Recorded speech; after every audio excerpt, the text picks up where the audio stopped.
Okay, so hi, good evening, everyone. So welcome back to Plan 258 there.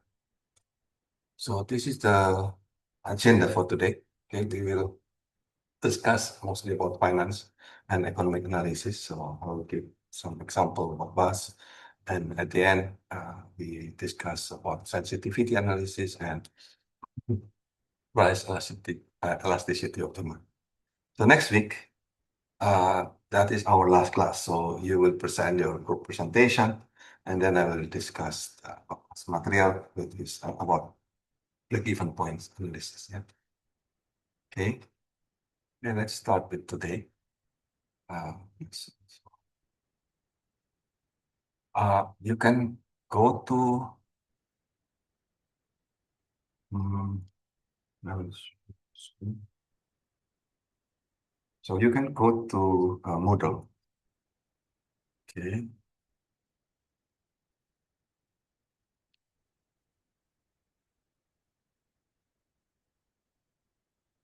If you go to Moodle and go to financial economic analysis, you see.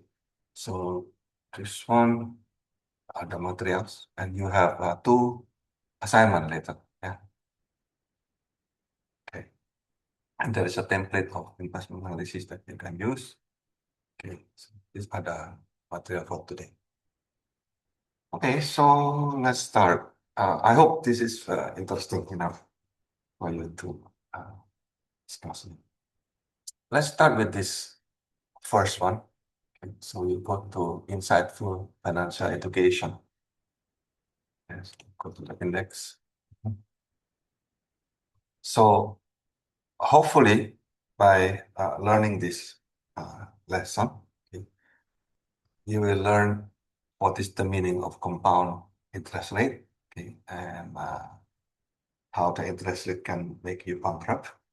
Okay, and I hope you understand how you will become richer based on the knowledge about interest rate and how is it possible for you to become a millionaire, yeah, and why you need to start early to become millionaire and how to shorten the time. Yeah. So at least computationally, so you need to know. Okay. There are many things about this insight that probably will surprise you. Okay. Okay, so you can read by yourself. Okay, I'll just make a simplified version of this. Let's open an Excel file. I'll just open a new Excel file here. Can you see? Okay, so suppose you have okay, so suppose you have something like this, yeah. In this Excel file, you have a loan, okay? So this is also your loan, right? And suppose this is the interest rate, yeah? And then because you borrow, then you need to pay, right? Say you borrow just 1,000 uh, US dollar, okay? And then the interest rate you can set, say 1%, yeah, per month, okay? And then uh, the monthly payment. You have monthly payment. Say you are paying, say 20. Okay, so because this is your input, so we will put this in the spreadsheet as yellow. Okay. And then let's compute this, yeah, using month. And then this is your load, right? So at month zero, and then here you just add with one, yeah. So this is your initial loan. So I will put this as P, P underscore. Let me see. This is your interest rate. So I will put this as K underscore. And this is your payment. I will just put this as any A. So initially you have 1,000, isn't it? Your loan. And in the first month, what you will do, uh, you will have your initial value, right? And then you will add that with the interest. How do you compute the interest? Interest is this interest rate, okay? Okay, and then multiply this with your loan, with this previous value. Is that correct? And then because you pay, yeah, so then I will put minus here with the monthly payment. Is that correct?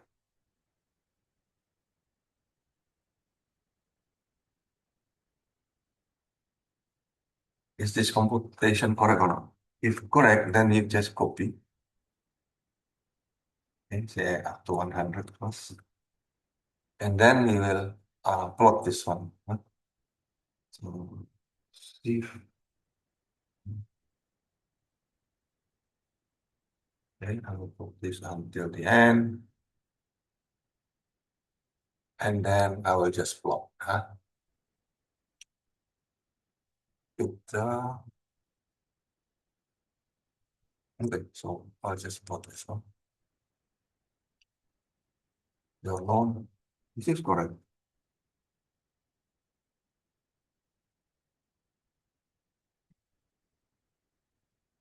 Why your loan is getting bigger?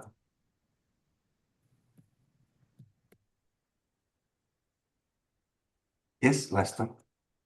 Sir, for the first month, should it be less than 1,000 since you already Oh, made yeah, yeah, payment? yeah, yeah. Something is wrong, right? Yes. Because you already pay. So how is it?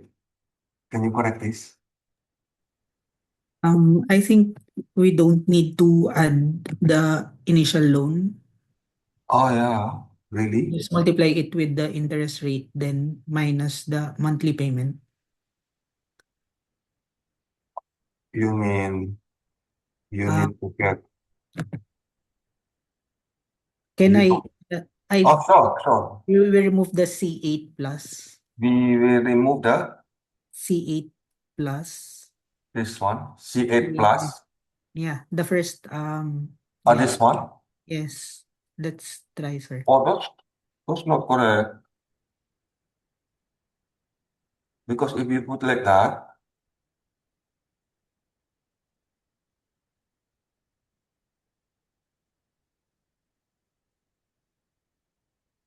this one, this is only the interest. You are paying only the interest without paying the loan. You see? Ah, yeah, gets. Hmm? Maybe you should put the initial value. Okay, so let's put this one, the initial value. My positive plus, no? 1,000 plus, say, for example, you have, how much is that? 1%. Oh, that's why I know why. This is the problem. 0.01. Oh, there. The problem is this is in percent, we put it in number, so it should be like this. Is that correct now? So this one is not P, but the previous value. Yes, So, sir. Correct now. so the formula a while ago was correct. Okay, let me copy them. There. Okay, yeah. So, okay, can you make this?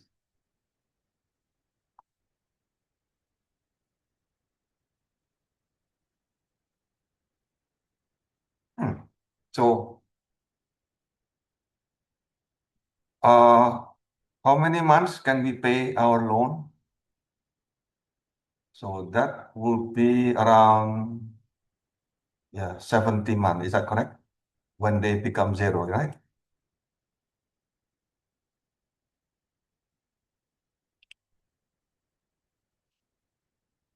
Okay, can you make like this? This is your calculator now.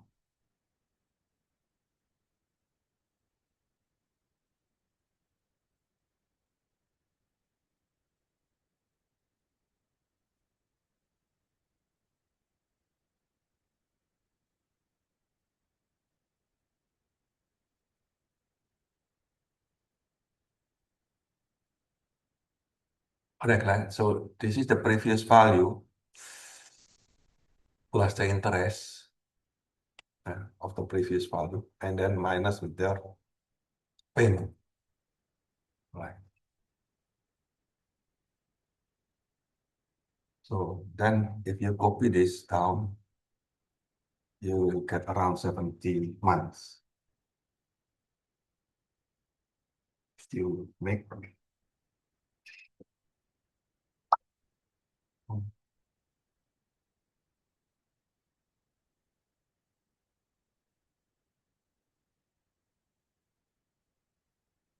done,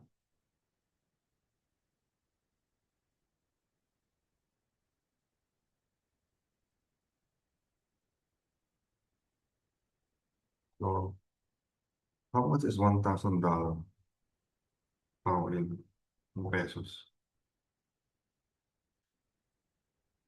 55,000 or 50?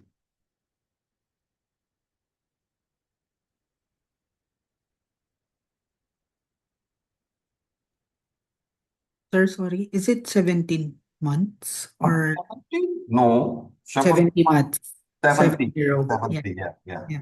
70 is about correct, yeah. So because at 70, you will see the value become negative. So that means you already pay, right? When you reach zero, that is the time that you pay off your loan. Is that correct? Yes, 70 months, yeah, around. So yeah, 69 point something. So uh this is assuming you pay, so your loan is 1,000, interest rate is 1% per month, and then monthly payment is 20. Yeah. So you say 1,000 pesos, 20, whatever unit that you can put here, yeah, as uh, the value. Now, question to you, hmm, how much is the interest rate of a bank in the Philippines right now? Minimum and maximum, and if you do if you use credit card, okay, if you use credit card, how much is the interest rate of credit card? And if you use, you know, money lender, not a bank, how much is the interest rate? Can you investigate? You have internet, right?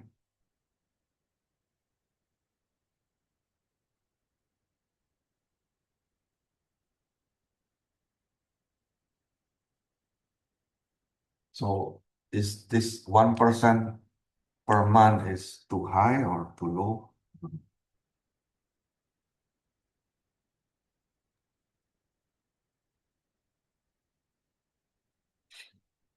Based on the internet, prof, it's already in the middle since there are banks which offers 0.65% interest rate per month up to as high of 1.89%. 89%.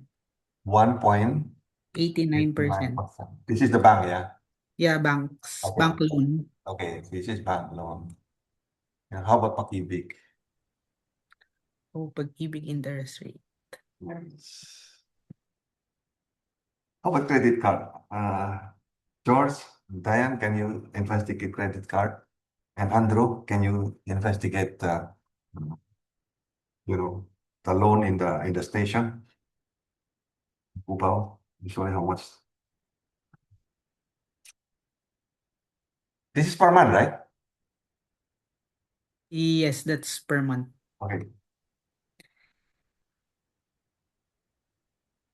For the pag-ibig, sir, pag-ibig loan is at 10.5% per annum. Okay, 10 point? 5. 10.5. Okay, so I divide by uh 12 months. 12 multiplied by 1. This is by 100 or 12 na lang. And then That's the percentage, the sir. percentage. So I divide again by 100. Okay, so Sir, for the credit card, it's mhm, 3% per per month. 3% per month. Yeah, per So month. credit card. Okay. Okay. So how about the money lender? Lender? Money lender. In the station, there are a lot of money lender. Are they legal?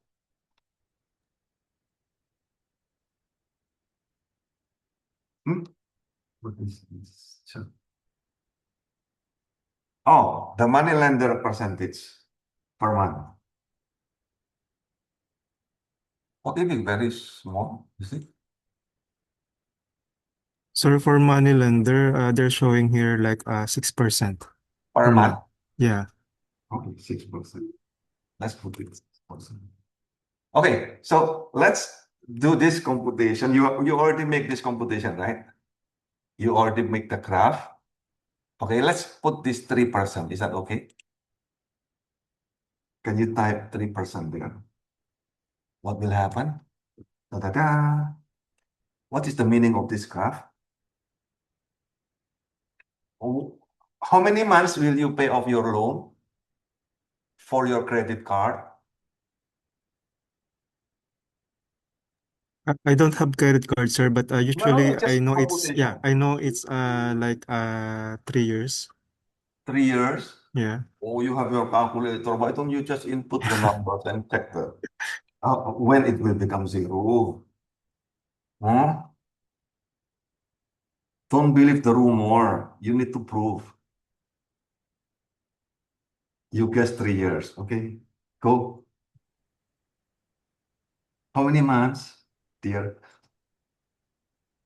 For me, sir, I think you will not be able to pay Mm-hmm. since the graph is continuously rising. So, Correct. the amount of payment is less than the interest Correct. rate added per month, I guess. Okay, so the interest, okay, instead of going down, okay, this is the reason why, yeah, uh, taking a loan from money lender and credit card can make you bankrupt. Okay, so the problem is majority of people still thinking in the linear way of thinking, and this is practically non-linear, isn't it? Okay, and you thought if you pay, okay, 20 pesos per month, you take only 1,000 loan anyway, then you will be able to pay within 3 years. But in reality, you never be able to pay. Mhm. So what happened if this is become 2%?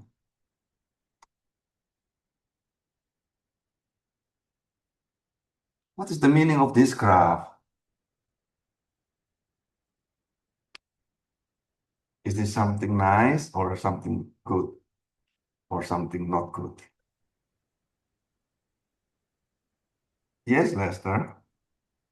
For that one, sir, when the interest rate is 2% per month, you're just paying the interest, but you're not actually paying the loan itself, the 1,000. So, So you're monthly, you are just paying the interest earned.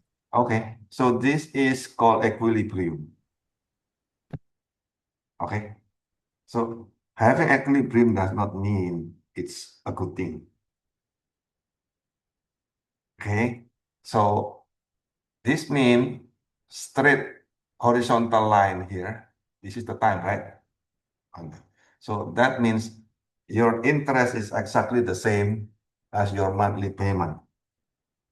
Okay. So you will never be able to pay off your loan. So interest rate matter, isn't it? Did you realize? Many people did not realize this simple math, right? So they thought, okay, as long as they pay, they will be able to pay off their loan. It's not. So imagine what happened if you borrow from money lender with 6%. That's even worse. Okay, within a few years, okay, you will be taken hostage. So is this something interesting? You already know. So then the same formula, okay, we can use for our advantage, right? Instead of taking loan, okay, you can put as saving interest. Okay, so how to do that? So now instead of loan, now become investment. Yeah. So you can change this to become investment. Right. So your investment. This is your initial investment, your initial. Okay. What's make it different? Instead of negative in the payment, right? Now you make it into positive. Okay. So then you copy down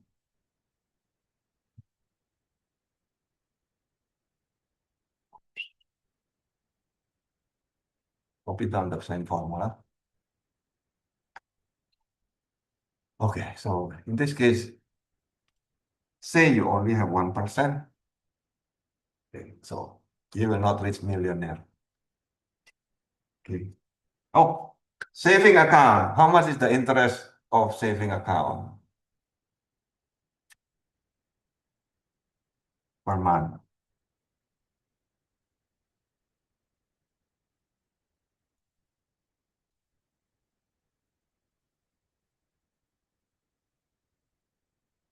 This is borrow. How about saving? So in the bank, how much per month or per year? So 65. Sir, it's per month, per year. Per year, it's like 0.25 to 1.84 25 to divided 1 by point, 12, yeah. divided by 12, multiplied by 100. Is that correct? And then I put as percentage. Oh, this is Madaya. Very big difference, right? So anyway, let's put it that way. If you put the money in the bank, so after how many years? So this one be divided by 12. So after 10 years, you will only get 3,000. Yeah. So then don't put money in the bank because what happened? Okay, the inflation itself already eating up your money. So if you put your money in the bank, what will happen? That means a saving account, yeah. That means you're actually giving money to the bank, yeah, by reducing your uh, quality of life. Because, how much the inflation in the Philippines on average? Search.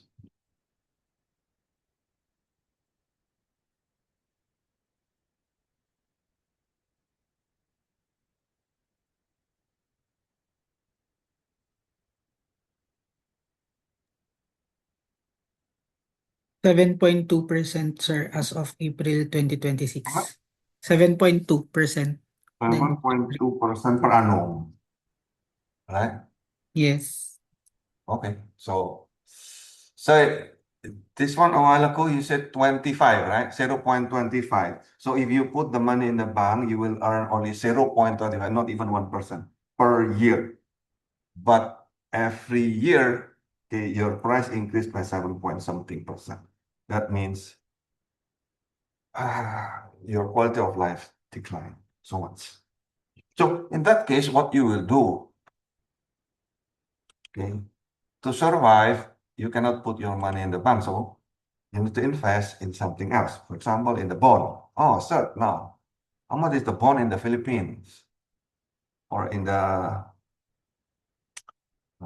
stock market? Say, talking about the index fund only, how much the index fund?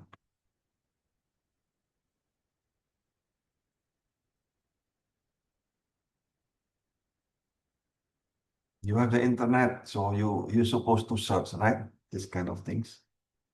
In order to survive,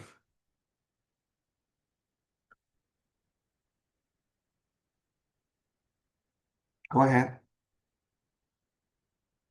So, how much is the on average bond and stocks or property? Property. 3. Okay. Assign yourself one of these and then search.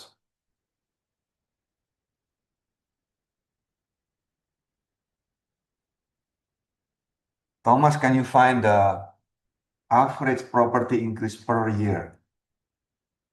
Capital gain. Diane, can you search the stocks index fund per year? What is the growth?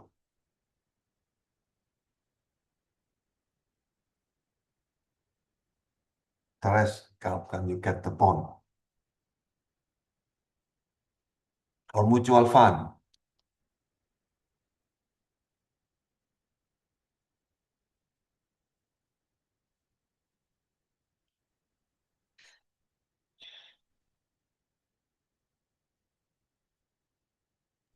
Sir, for Philippine stocks, it's 5% to 10% per year.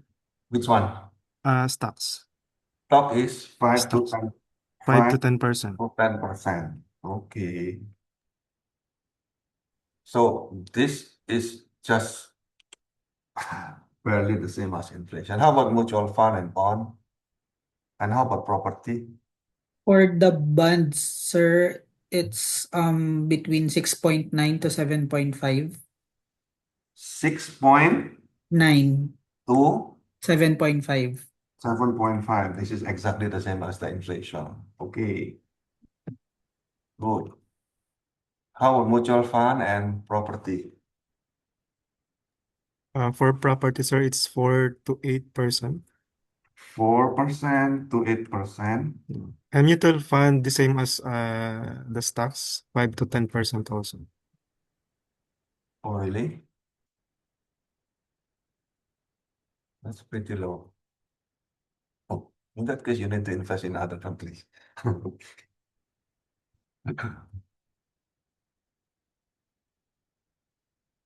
Okay. So how about business? If you do business,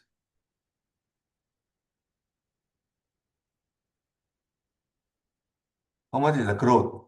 Business growth per annum? Average. On average.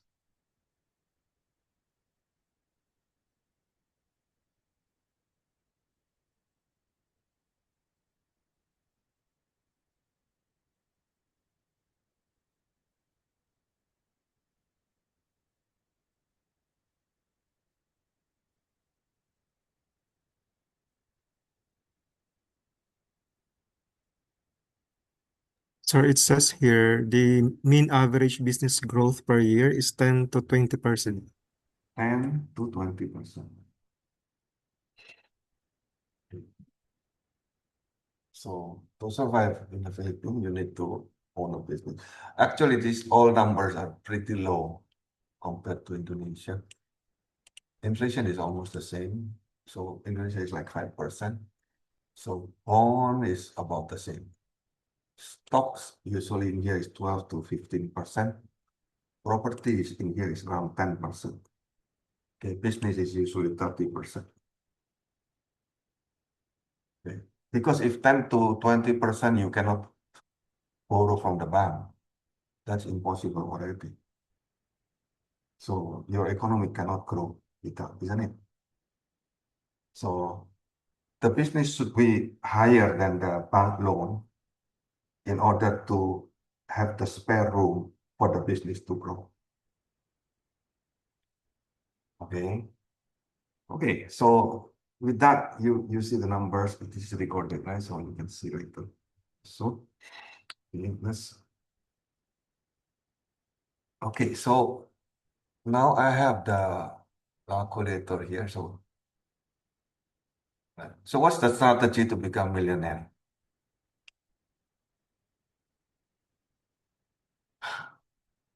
What is the strategy to become millionaire? So question now, okay, is it possible to become millionaire if you are willing to invest $20 per month with 1% average growth?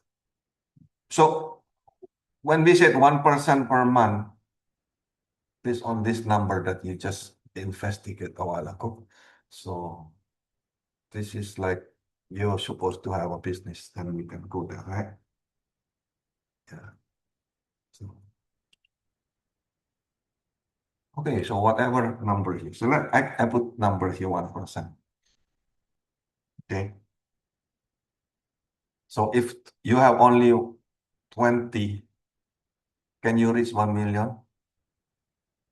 Never. Oh, yes, probably, but I don't know when. Very long, yeah. So then how much you should pay per month in order to reach 1 million?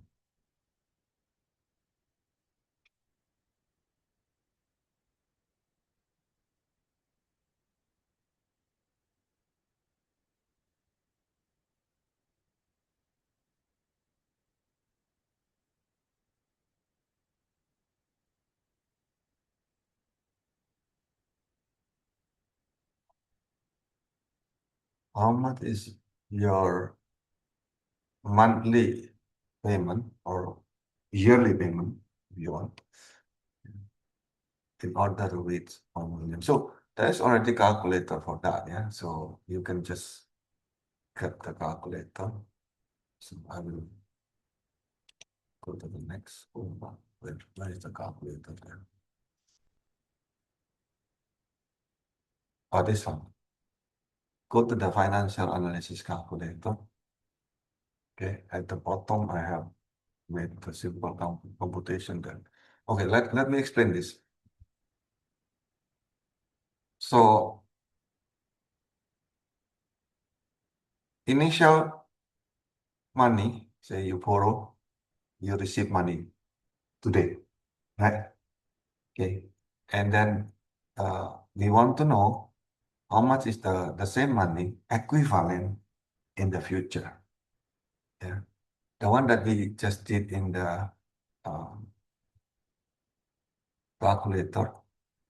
So we have the future money is the same as principal plus the interest. So forget the additional payment. Yeah. So with that, this is the actual computation. Yeah. This. So the at future next year, okay, the value become the initial money plus the interest. Is that correct? And then in the second year, is the same as the first year plus the interest. Yeah, but the interest is the same as the interest rate times the value in the first year, right?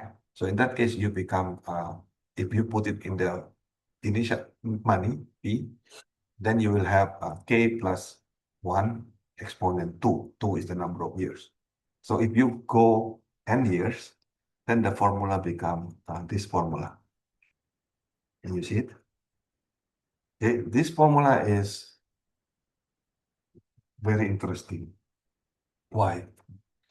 Because now you see, okay, it talking about the equivalent of money, the same money that you have today, P is present, yeah, is equivalent with the same amount of money n years from now.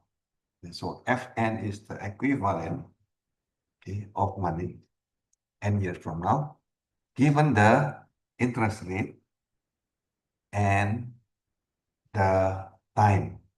So this is the formula that connect the time and money and the growth, isn't it? So of course, now if you want to get if you know the future, you want to get the present, you just reverse. Yeah? The formula is just reverse. Okay. Okay. Now the same thing. If you want to get the interest, yeah, knowing the future and the present, okay, and the time, then you can get the interest rate. Yeah, this is the formula. And the same thing if you want to get the time, how many years, the period, you just take the logarithm of that, right? So then this becomes the formula. Okay? So, and then a while ago, you're talking about how about paying the saving or taking loan. That means you have regular, okay? Regular payment or regular receiving. So in that case, the formula become something like this. So this is called annuity, A. Yeah, that means you take the loan now, positive, right? And then every month you pay A amount. Okay? So knowing this formula, then you can just get any, yeah? So you can connect this with future, present, and annuity. Annuity is meaning the regular payment or receiving. Okay? So similar if you pay insurance company, so you pay every month, okay, and then in the future you will receive certain amount, isn't it? So this is again A, annuity, yeah? Can be monthly, can be annually. Okay? Then you will get this is the amount of payment every month, and this is the money that you will receive at the end of n years. Okay, so up to here, is there any question? So the formula is pretty standard, no? Even in Excel, you have it already. Yeah. So here is the same formula there in Excel. Okay. So given the P is present, K is the interest rate, and in here is the number of year. Yeah. This is interest rate also per year. F is the future. What is the equivalent? Okay. This is the equivalent financial converter. And then this is the Excel function. Yeah, you can use F. I'll put it minus because the value will become negative. Okay. And if you have a regular payment, you use this formula. Okay. So if you don't want to use Excel, I built exactly the same. You put it here. And okay, as long as you understand the meaning of K, N, P, F, and A. That's it. So I have 12 calculator here that you can just use. Up to here, any question?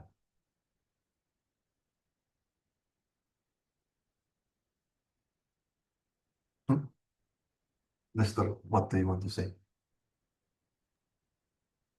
Nothing, sir. I was just amazed of the formulas Oh, that they are already available.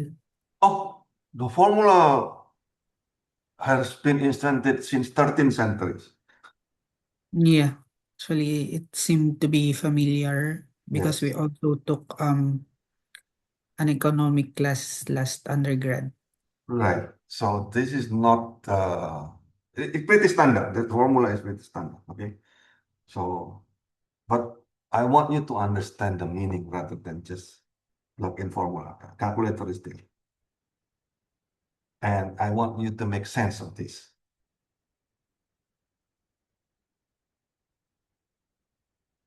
Okay, yeah. So you have this. Let's enter the slide now. The financial analysis, right? Okay. Oh, one more introduction before that. This is just for fun. At the end of this insightful calculator, right? Insightful financial education. Okay, I adding this simulation. Yeah, so you click this time capital. Yeah, this is based on the movie. So this is the movie. So if you type in Google, yeah, in time movie. So this is the movie. It's a science fiction, sci-fi. So that in the future, people will stop aging at 25 years old, okay? And then they need to buy time in order to live. So money is no longer money, but time. Okay? And if you can buy time, then you can become, if you are rich, so you become immortal. Okay? Otherwise, so when you buy or when you steal, money is no longer money, but you steal time. Well, of course, uh, this is just science fiction, but at the same time, it inspires us, right? So then I created this simple calculator. Yeah. So how you can just type here, how old are you? It's a game. Yeah. How old are you and how much is your asset right now? So let's put it in US dollar or in pesos, it's up to you. We can just put, okay, say right now I have, for example, $1,000. Then if I'm say I'm 60, yeah, I have only $1,000 left in my money, and say my income additional is only 100, and then my monthly spending per month is 250. Then I have only 200, well, 2 days, and the clock is ticking. Yeah, so within less than 1 year, I will die. Okay. So you can just type your own, huh? Okay. If you want to share, you can share. So, but what is the lesson here? Of course, this is the simulation. So if you want to make it more reality, so you can just click this reality. And then you need to include the inflation. You said a while ago, 7.2. Okay. And how much is your investment? Say you said a while ago is only 1% per annum, maybe less. Okay. So then instead of 202, now I have only one at 182 days. Yeah. But imagine I have now not 1,000, but I have 10,000. Oh, I still have 4 years to live without. Oh, what happened if I have 100,000 and I have no income, I'm retired, and I will spend only $250 per month. Then at 60, okay, I can survive 20, almost 18 more years. No? 18 more years without working. Enjoy my retirement. So the point is you need to balance your income and your spending and the asset that you have. This is the point for that assignment about retirement, isn't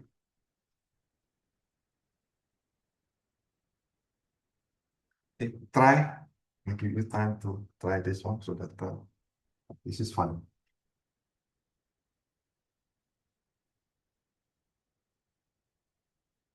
So how long you can survive? How many more years?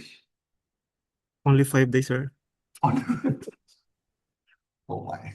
I actually see this movie, sir, The In Time by Justin I, Timberlake. Yeah, I've seen that movie. It's a very good movie. So you need to sometimes you need to buy time or borrow time, or you can Yeah. even steal time for you Yeah. to survive. Correct. So yeah, it's interesting, yeah. But at the same time, it gives a certain lesson. You can just use this simple calculator to understand that. Oh, imagine I have income. This is hardcore, right? So at this point, suppose I have inflation 7.8, but I can put my asset in say 10% in return. Okay, then I can survive until 157 years old. Yeah, with zero income per month. So it's possible. Okay, so you can just see the possibility there. Even though this is just simulation, but at least give us certain ideas. Okay, so it's not about your income. It's also about your spending per month. That matters.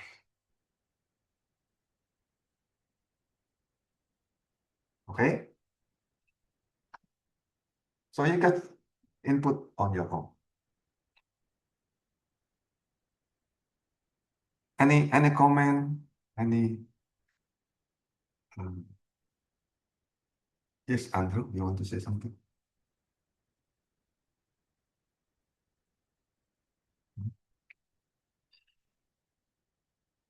Okay, what did you learn from all of this?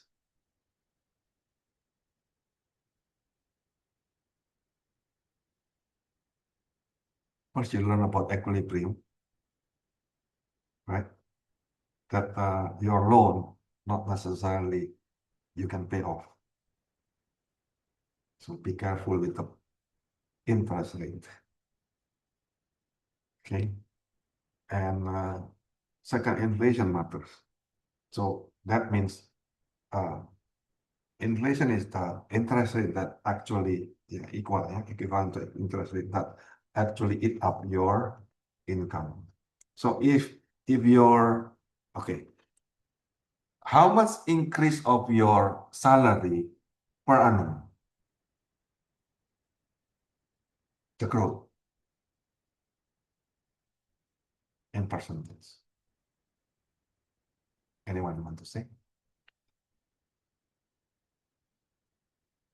Say, if your salary growth is only 3%, your inflation is 7.2%. That means you are subsidizing your company by 4%. Correct?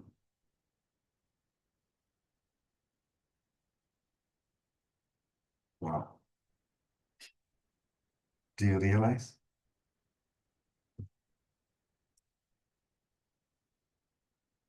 So at least the growth of the salary must be the same as the inflation. Otherwise, your quality of life reduces. That's the point. Okay, let's go to more form today. Okay, so there is time value of money, so the effect of compound interest and time. Let's talk about the computation of that, right? So you're supposed to understand the meaning of present value, future value, and annuity. Okay, so how much is your income? Yes. Okay, and how many hours do you work for your income?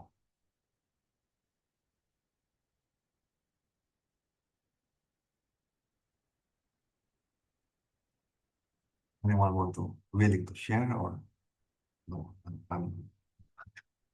It's a private topic. So say imagine on average salary, okay, of people in Metro Manila, how much jobs? Okay, so minimum wage. How much is the minimum wage right now? Minimum wage in the Philippines right now is in Metro Manila is at 695 pesos per day. Okay, so that is how many hours? 8 hours per day. Okay, so divide by 8, then how much per hour?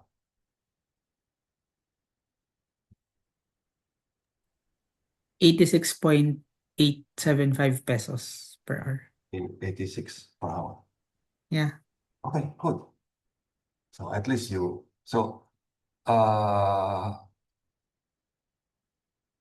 then let's make that as a standard. Okay, so that means how many times your salary compared to the minimum wage. Right.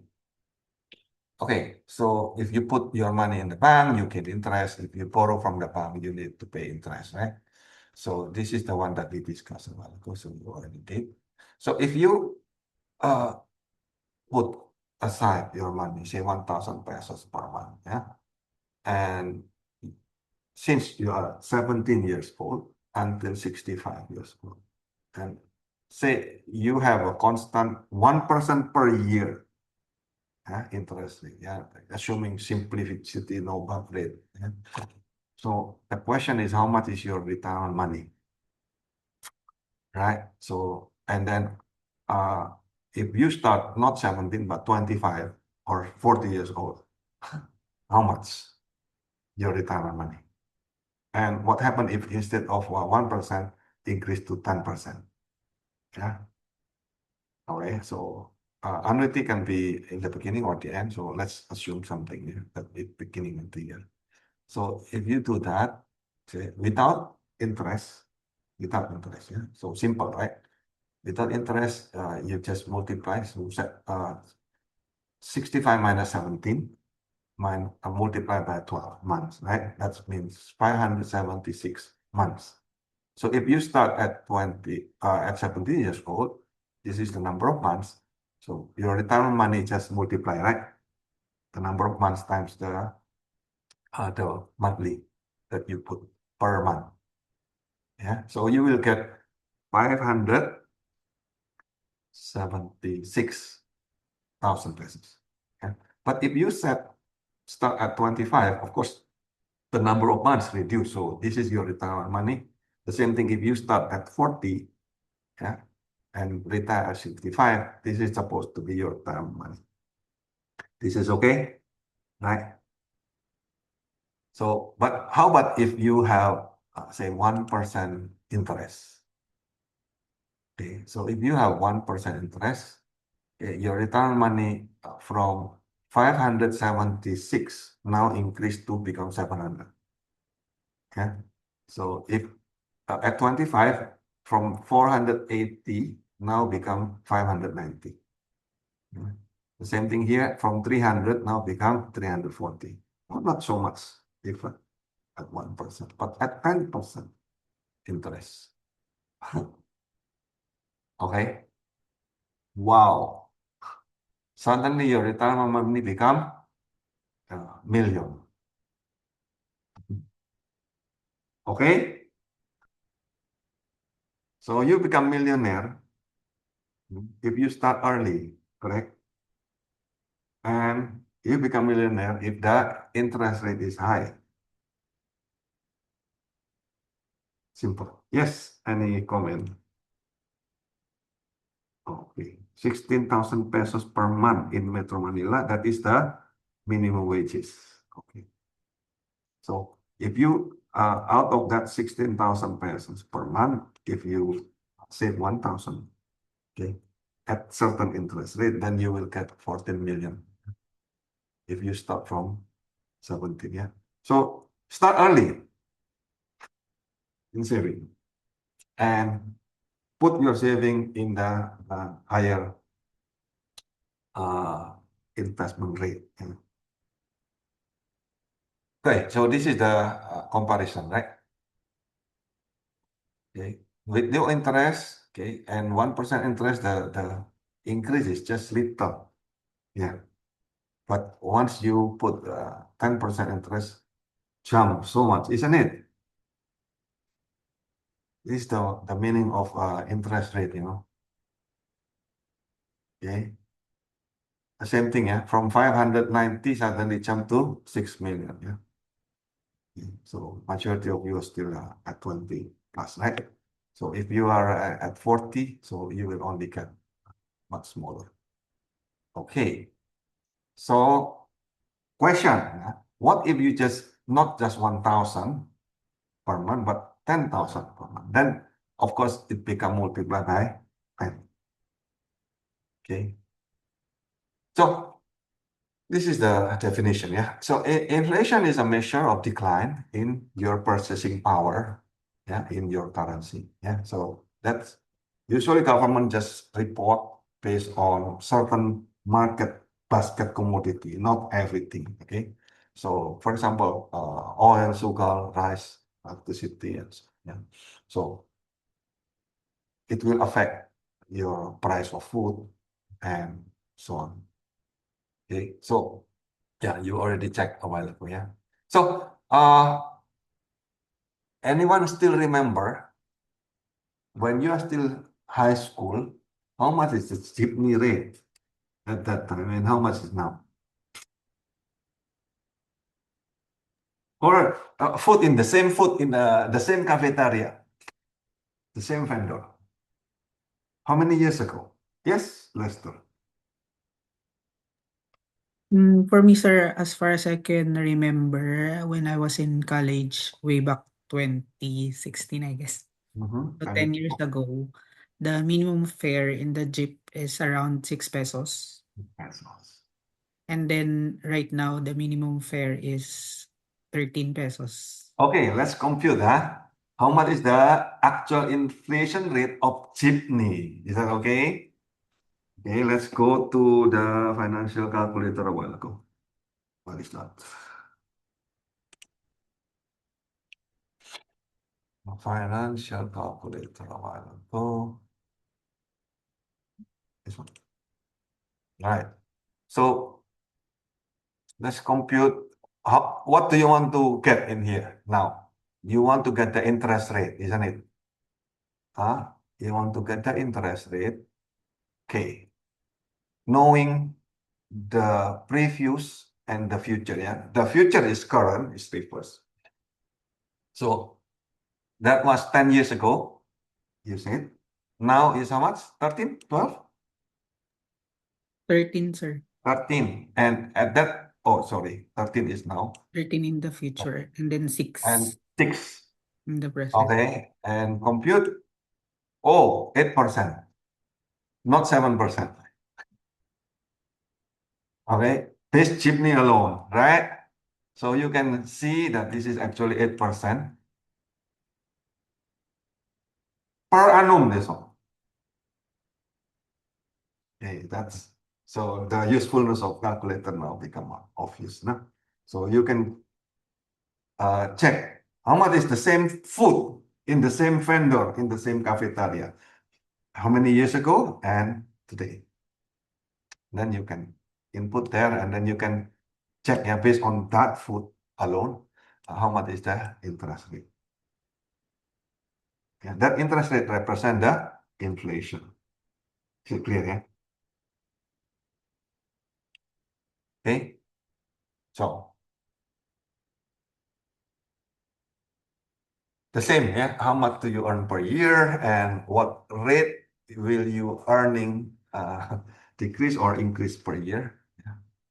And compare that with the inflation. Can you cope with the inflation or not?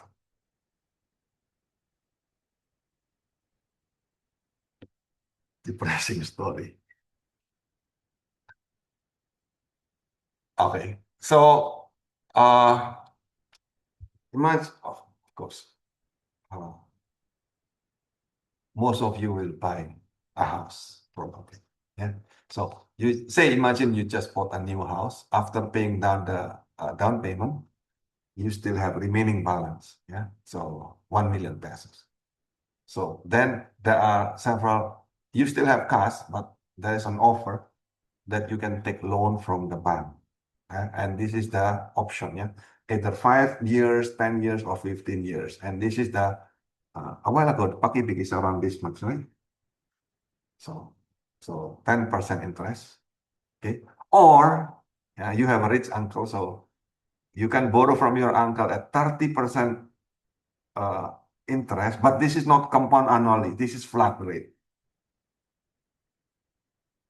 Okay, so that means you multiply by the interest and then you divide by the the number of years. This is simpler. Okay, and this is actually happened in my life back in 2003. Yeah, so I bought the house there. And how much is the monthly payment? Yeah, meaning the principal and interest of the 6 options. And which one is the best option? So the point of doing this practice is so that you can see the difference between compound interest and flat rate. Yeah. So yeah, for this example, so you just complete this is the I get 1 million here, and this is the interest compound interest 10%, and the flat rate is 30%. Yeah? And this is the result. Which one is the smaller? Yeah, for the same number of year, yeah, if I use 5 year, the flat rate is bigger. But if I use 10 years, the flat rate is smaller. And if I use 15 years, the flat rate is much smaller. Yeah, so that depends on the number of years. Okay, so meaning before you take a loan, okay, then you open all the other options, yeah, and you start to negotiate with that. Okay, and this is the simplified, yeah, table based on this formula. So the P here I put as 1 million, and the present value that you take loan, and then the K is in this value on the each column, and then the N is the number of years, yeah, from 0 up to 30 years. Okay, and this one I put it into monthly. So this is very useful table if you want to take loan. So if you have a loan of 1 million standardized, how many pesos you need to pay monthly? Say for example, yeah, if the interest rate is 10%, and then you borrow from for 10 years, then every month you will pay 13,000. Okay, nice, yeah. So if you say if Pakibik said no, not 10%, 11%, then you need to pay 14,000 per month. Yeah, if you borrow for 10 years. And look like very big if you pay at 1 month or 1 year. This is 1 year, yeah. And you can start to see the curve here. So the one that I start to make the curve here. So the curve of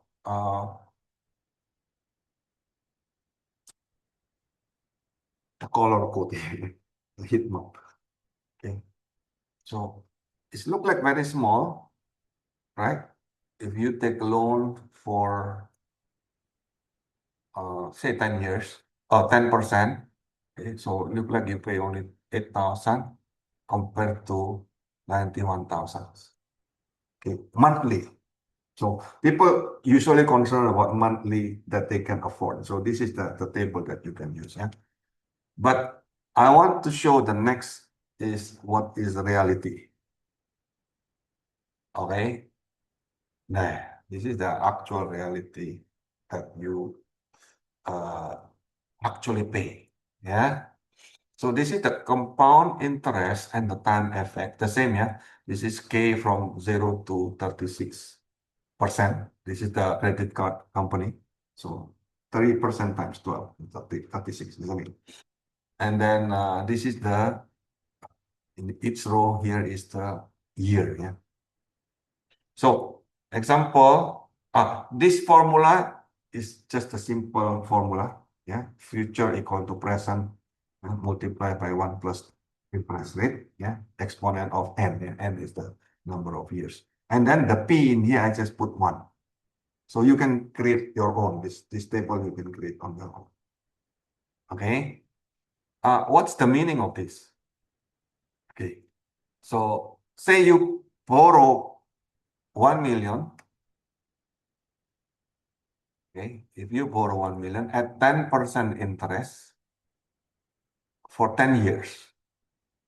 Okay. This is the amount equivalent in the future to 2.59. What's the meaning? 2.59. Okay. At 10% interest, the one that you borrow is only 1 million. You pay almost 2.6. Yeah, so the interest is more than the principal, correct? So your interest, if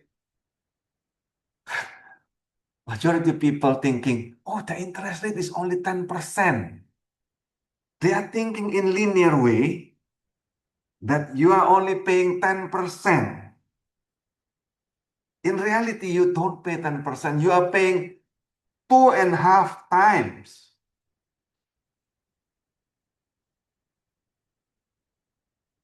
Okay?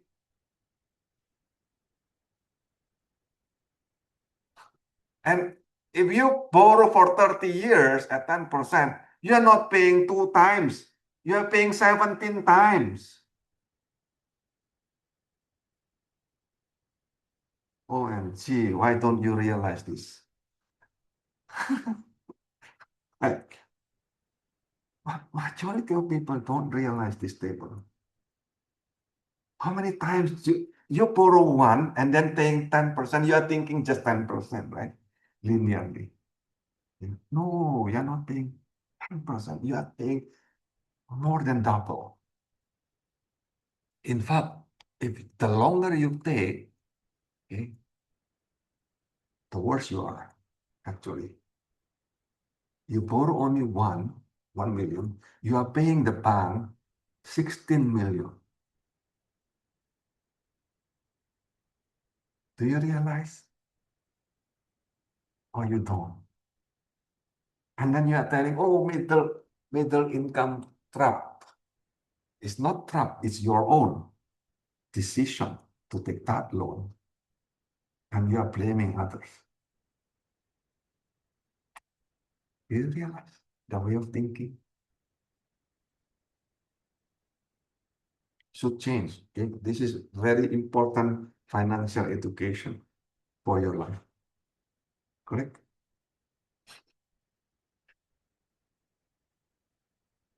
Okay. Oh, how about credit card? 36%. Within 2 years, you pay like 2 times. Yeah, 2.3 years, you pay like 2.5 times. If you borrow for 10 years, that is already 21 times. That's more than the 30 years in 10%. Okay. So this is crazy. And yes, George. Sir, just a comment, sir. Actually, sir, most people choose the number of years, for borrowing based on their monthly payment capacity.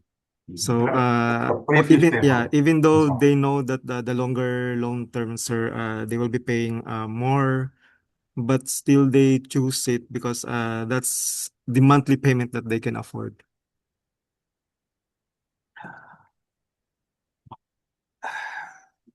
Correct. Okay, your comment is correct. So this is what this table is their concern. Okay, but this is the reality that you are paying, and you don't concern at all that your decision bankrupt you.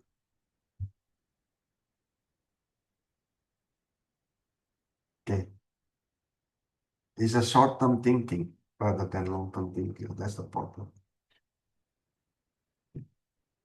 They don't realize that this is more than 2 times. So look at this. The same loan that you put, if you put in the same interest rate, okay, instead of negative, now become positive. That is exactly the same amount that you will receive rather than you pay. If you Look, these numbers are mathematics. I'm not making it up. You can compute by yourself, right? So the same negative that you put a while ago as loan, I just change the name as investment and just make it positive. Correct. There is no difference between negative and positive. So, meaning you need to save first rather than you spend first.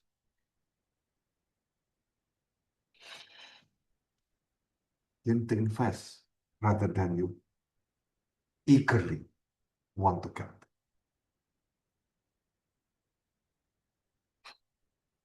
At this point. So, is it clear or not? So I think this is more important than the actual computation, because the computation you can just compute. No? It's just calculator, isn't it? But the meaning, yeah, the insight of these numbers, correct? No? I hope this is make you open the eyes, yeah? Financially become educated. No matter you already PhDs, yeah. So sometimes they don't understand very simple compound interest, yeah. Okay. So you compare two cash flow, yeah. So you need to have the same basis. Okay. So the formula of compound interest. Okay. So if you have two cash flow, they are called equivalent, yeah, at certain interest K. Yeah.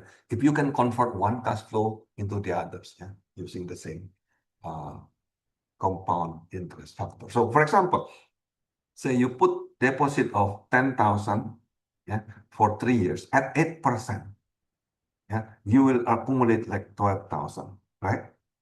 And then that 8% interest, yeah, oh, sorry, this is the wrong, if this is peso, this is supposed to be pesos. Yeah.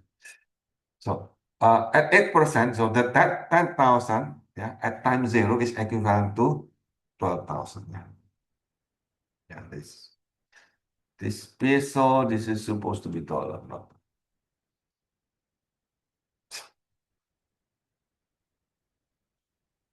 Okay. Yeah. So the concept of equivalent is important because they are actually the same amount of money. Yeah. Okay. So again, if you have you want to take 1 million loan to buy your house, yeah, interest rate 10%, have three options. Okay, how much is your actual total loan equivalent? Yeah? Do you want to compute this?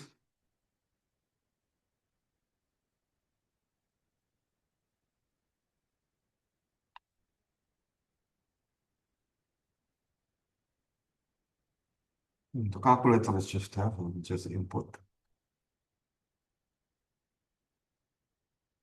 Yeah. How much?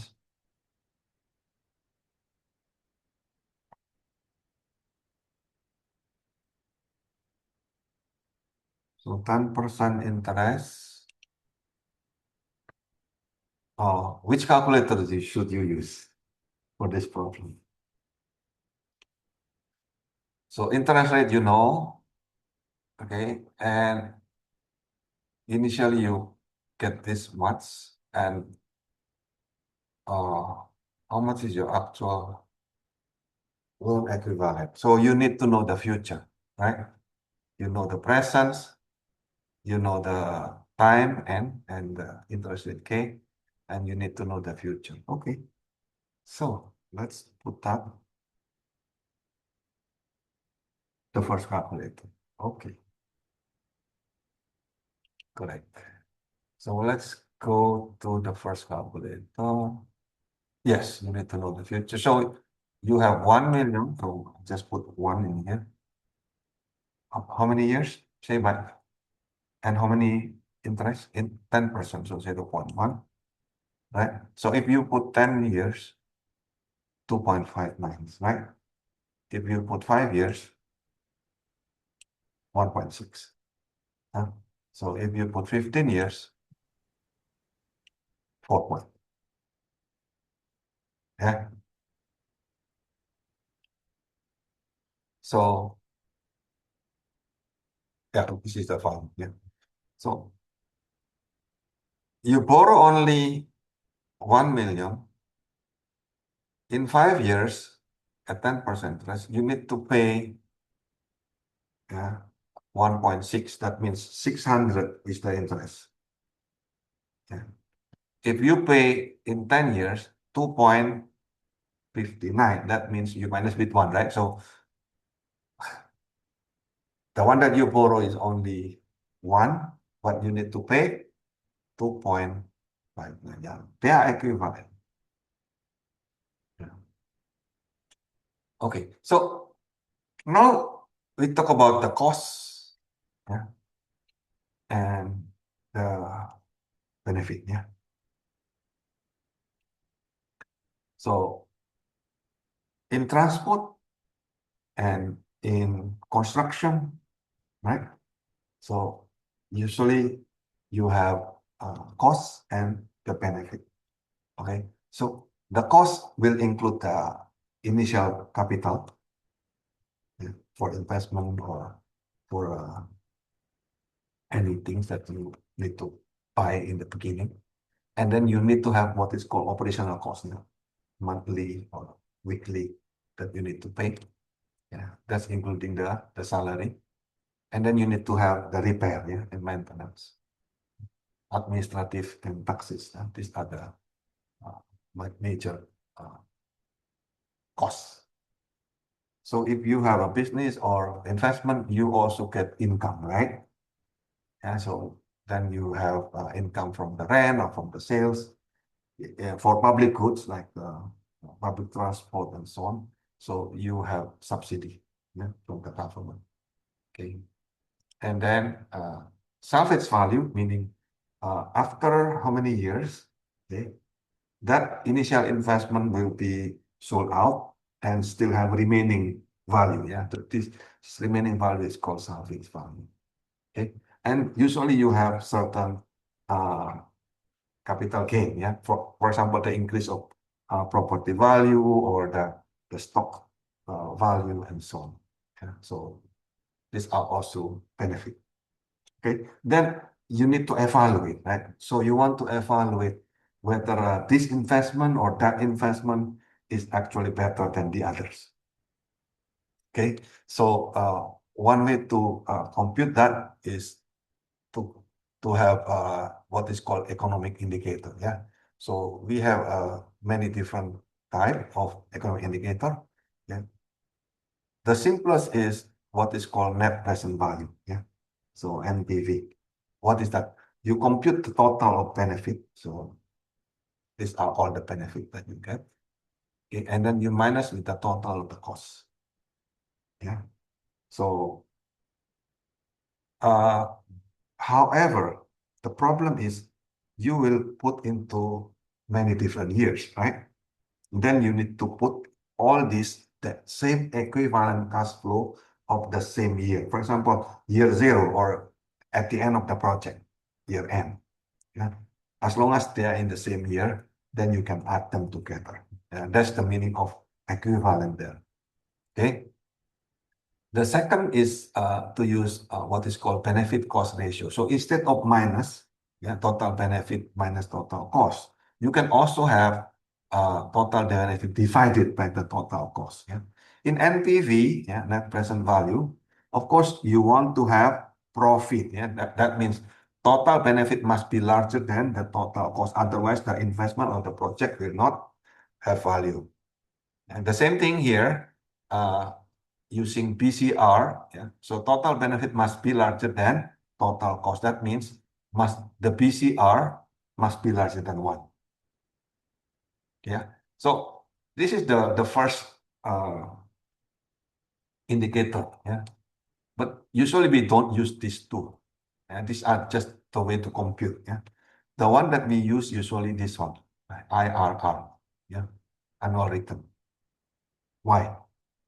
This is computationally more complicated. Okay, this is the interest rate. Okay, of NPV. Yeah, the interest rate of PCR. Yeah. Sometimes we also use doubling time, yeah, if you want to simplify the computation. Okay. The point is, if you want to compute all of this, yeah, you need to compute in the same equivalent year. So NPV is the sum of benefit minus the sum of the cost, and then you put all into the same year, say year 0. Okay. The same thing, VCR, say, just divide. Instead of minus, you divide. Okay. And IRR, you convert all the costs and all the benefit. Okay. And then you get the interest rate. Yeah. For that number of years of the project. Okay. So why IRR is better? Okay. Because even if VCR is larger than 1, okay, you said this had benefit. Even if NPV is larger than 0, okay, but you don't know the comparison. Yeah, by the IRR, then you have the comparison. What is the comparison? When you borrow from the bank, yeah. So the interest rate of the loan in the bank. Okay. So if you borrow this investment from the bank, say 10% or 12% interest rate, and then you compare with your project IRR. Okay, if your IRR is better, higher than the bank interest rate, yeah, plus the inflation rate, yeah, then your project is feasible. Otherwise, your project is not feasible. Okay. So there in the model, I have the template. Can you check the template? Okay, so this is the template. So I assume a cycle. Say you want to have a 10-year cycle. Okay, so then you have initial capital, and this is your capital, and this is the initial cost. So everything in yellow is the one that you input. Okay, and these are the computation. So I just get from here net income, and then this one is the price growth rate. Right? Okay, so the previous and time growth rate. And suppose this is simplified, so I just put this one is the initial cost. Okay, there is no other cost. Okay, of course, if there is other cost, to be input here plus, right? So and then from here at the end, yeah. So this is only considered up to 9 years. By the end of the 9th year, okay, you sell everything. This is the assumption. So okay, so and this is the salvage rate. So okay, then depends on how much. So I just you don't like this one, so you can just change the value. Okay, and then from there you can compute the IRR, the PCR, the NPV. Okay, which is just based on the PV benefit, and this is the sum of this. Yeah, the PV cost, the sum of this. Okay, and then the IRR is the sum of benefit minus the cost. Okay, so this is the wrong computation. Don't use this one. So this is become double counting because you already discounted and then discounted again. Okay, so the template is there. At least you know how to compute. Okay, with this you can change based on this template. You can change it into your own. Question? Is this something useful for you? I don't know. Okay, good. So I just close. No question at all? Yeah. Wow, very super students. Okay, so let's close this. Go back to this one. So you know how to compute already. Okay. Okay, so yeah, this is just a example of computation. So why this is interesting?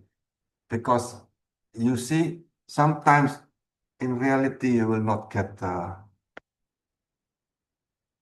same interest rate, right? You have different interest rate. Say for the first 2 years you have this interest rate, second until fifth you have different interest rate, and then you also have different value, yeah, that you earn. Then you can convert everything to year zero, yeah, equivalent, and then you can compute the PCR and BVI. So, okay, so this is just if you want to practice, this is interesting topic here. So the rest of this is just derivation of that formula, right? So you have this formula, and this is the Excel uh, internal function, built-in function in Excel. Okay. So this is the example. Say if you have the interest rate and you have certain value today, yeah, how much is the money worth equivalently 5 years from now? Okay?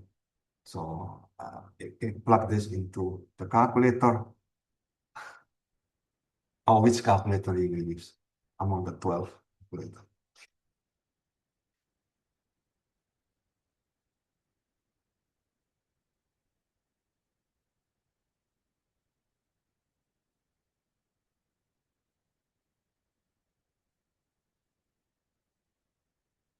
How much?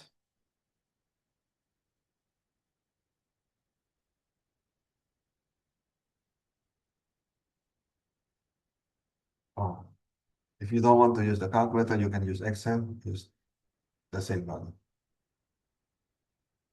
Okay. Yeah, the first one.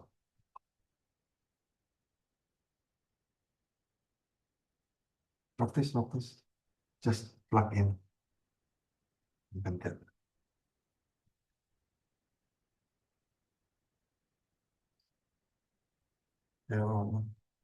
5%. Yes, Around 1,000 correct, correct. Around US one. dollars. Yes. So 700 today is the same as 1,000 5 years from now if you have 5% compound interest. Yeah, equivalent. Okay. So say on average you spend $10, yeah, in each meal in the cafeteria, and the government said 5.5% inflation, yeah, per year. Okay. With this information, that question is how much is the equivalent price of the same meal in the same cafeteria 5 years from now?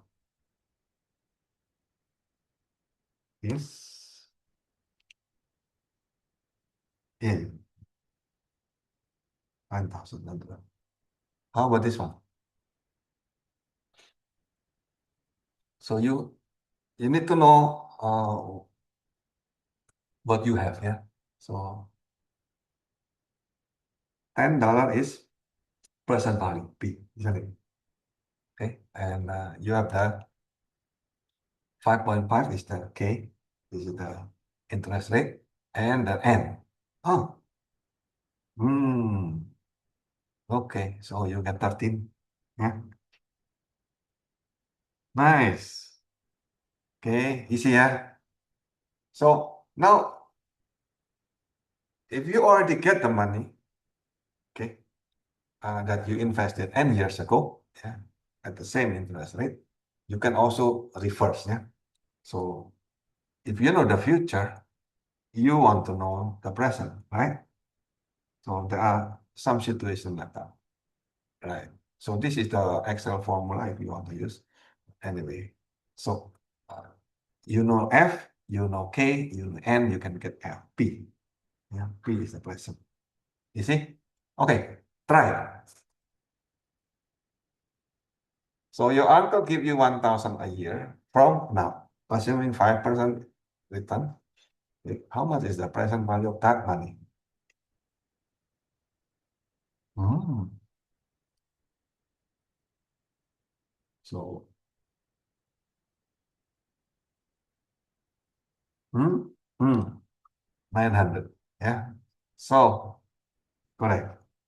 So, 1,000 next year is just 900 today, 952. Okay. At that interest rate. Yeah, that's equivalent. So, in engineering economics, did you get this formula also?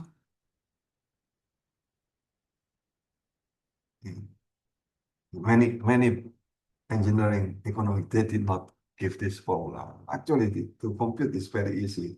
You just derive it very easy. That come from this earlier formula. Okay, you just derive very easy. Okay. So anyway, the derivation is in the end of the slide, so you can just, if you want to know the math. Okay, so if you know the future, you know the present value, and you know the time, then you can get the interest rate. Yeah. So we already used this a while ago to compute the inflation, isn't it? So the same thing. Say after 10 years, yeah, your 100 investment, your $100 investment have grown to 160. What is the annual return? Oh, you want to know, right? What is my ROI? How much? Which calculator will you use? So you know present, you know future, you know the time. Then you need to get the interest rate. So is this nice investment compared to the only 4? Is that correct? Yeah, 4 point, yeah. 4.8. So 4.8 is lose over your inflation. So your inflation is so high, 7.2.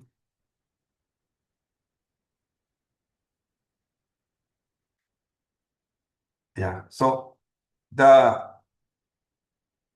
simplification, yeah, that 160 minus 100 divided by 100 divided again by 10 becomes 6%. This is not correct. Okay, so don't use this kind of computation. So you need to use that calculator to get the actual compound interest. Okay, in order to compare with the pound rate, inflation rate, so you need not the simplification, but you need to compute using calculator. Is that okay? Okay, so this is actual price in campus cafeteria in 2008.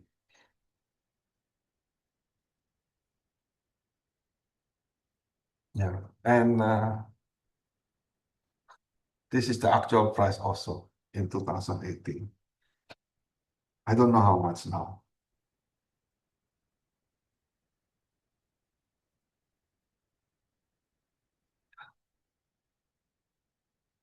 Can you get the actual inflation rate based on the meal in cafeteria?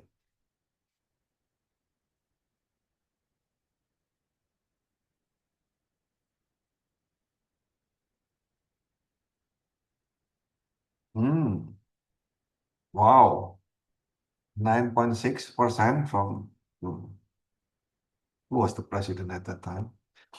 2008 to 2012. I think 2008 was Gloria.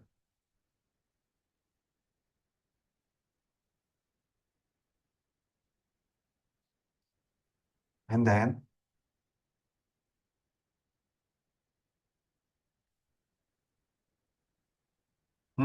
8.3.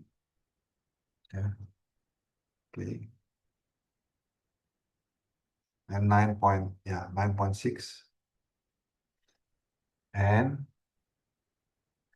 yeah, so yeah, 9.6 is the this one, but the others you need to compute on your own. Okay, so Now, suppose you have 10,000 today, okay, and at 5% inflation rate, what will be the equivalent of money 10 years later? How much reduction compared to the original value? So when we said equivalent is supposed to be not reduced, yeah, to be the same, yeah, but in terms of the numbers will reduce.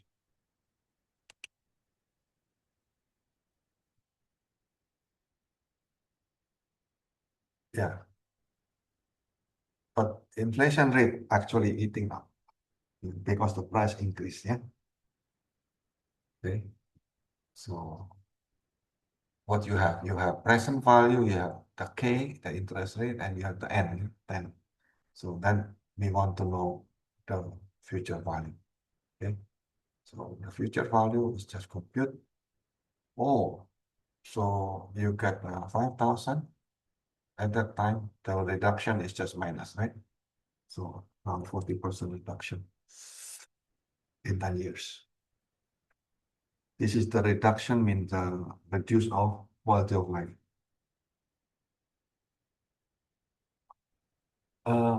Can you see the imbalance in the economy? Yeah. Say the property increased 10% per annum. Yeah, 5% to 10% per year, right? The price of the land and the condo unit, apartment unit. And the salary probably only 3 to 5%. Yeah, that means over years, yeah, the gap between the people who own property and people who don't, okay, will grow, yeah, over time. So, in Japan, for example, if you borrow for having a house, yeah, then it cannot be only 30 years because the gap is already so high. Then you need to pay 2 generation or 3 generation. That means you can borrow for 90 years just to get that loan. Yeah. With that, the rule or the regulation change. Yeah. That means the loan will not stop when you die. Okay. The children must inherit that loan. So that is the problem. Yeah. And one way to do is actually to freeze the price of the land. As urban planner, you probably want to try that. Okay. So there are certain land that you can freeze the price. Okay. So for employees only, then the price must be freeze, and then they can only sell to the same organization, for example. Then the price will not increase in land price. So that's one way to manage. Okay. Otherwise, the salary cap, okay, will increase, and then eventually nobody can afford. Then you need to put that loan into the next generation. This is very pity, isn't it? So in finance, there is what is called Rule 72. Yeah, that means doubling time. Yeah. So Rule 72 state that the number of years required for the money to double, yeah, at certain interest rate K. Yeah. Simplified. If you don't bring calculator with you, you can just know the 72 divided by the interest rate. That is the same as doubling time. Okay, for example, your money is 6%, double about 12 years. How do you get 12 years? 12 divided by 6. in percentage. So this is just approximation, yeah, like a rule of thumb to get simplification if you don't bring calculator. Okay. By knowing doubling time, so you can make decision very fast. Okay, so the period, the actual period, if you want to compute, you need to take the logarithm of both sides, and then you get the division of that. So you will get this formula. Yeah. Again, in many engineering economics, they don't give this formula. I just derive it by myself, and then I put the derivation at the end of the slide. Okay. It's just simple, yeah. So you have the F meaning the future value, and the P is the present value, and K is the interest rate, and you want to know how many years. Yeah, so you take the logarithm, the same basis, and can be long, can be log 2, log 10 is up to you, as long as the same basis. Okay. So let's try. Okay. So suppose you have 1,000 pesos today, and say you put in the cooperative that give you very generous cooperative, yeah, 10% dividend per year. So how long should you wait your money in order to gain 100%? Yeah, so 2,000.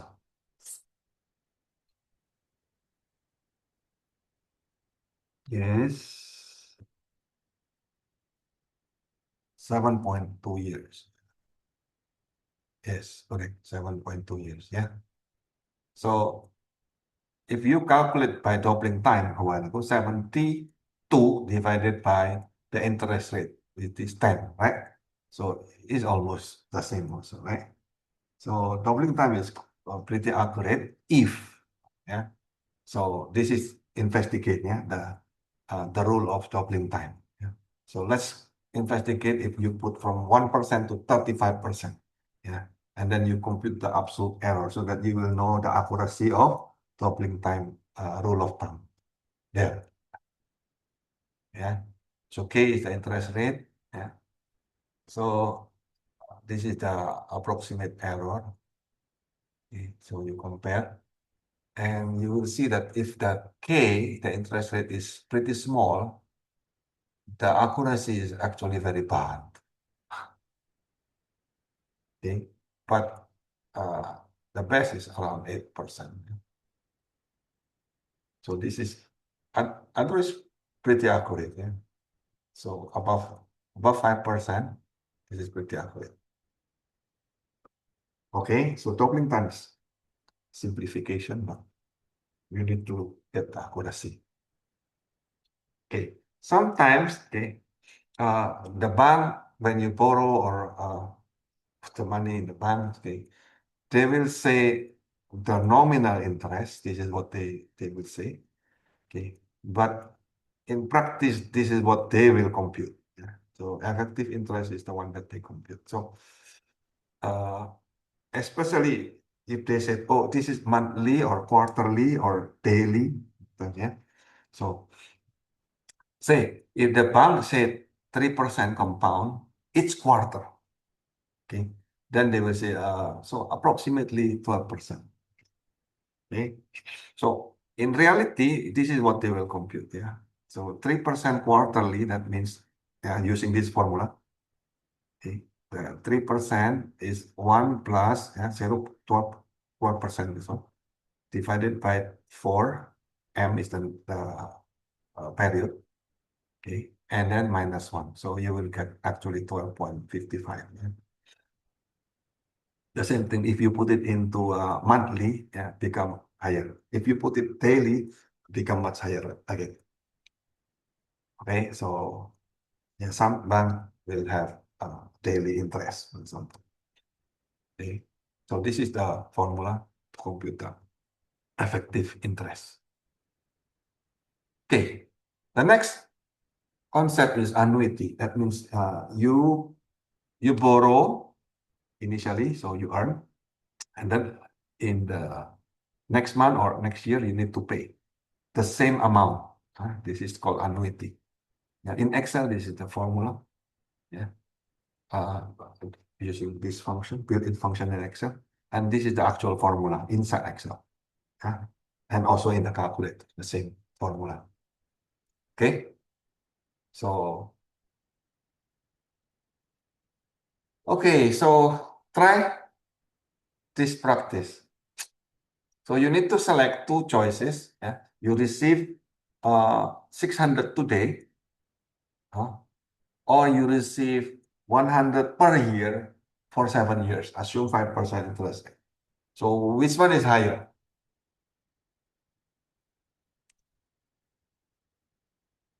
Remember the concept of equivalent.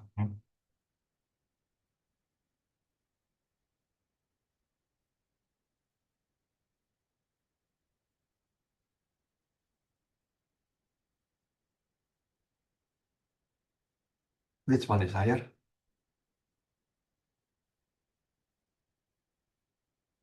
Yeah, 600 today in present. Yeah. So, and then 100 per year. That means annuity for 7 years. So that means yes. So you need to get for 7 years. Yeah. If you put A, and then you want to get the present. Okay, so you have the A and you can get the present. So uh, B, hmm, less than no. It's not future, yeah, present. Okay, so you need to compare at present because this is you want to compare with the same value at present value. Okay, so the present value become 500 only when you receive is 600. So in that case, better to receive 600 today than every year you receive 100 for 7 years.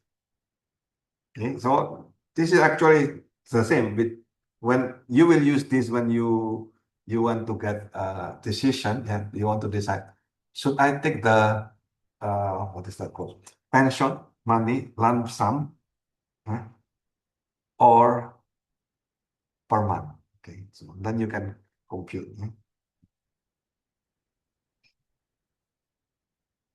to make that decision. How about the future? Yeah, and of annuity. This is usually used in insurance company, right?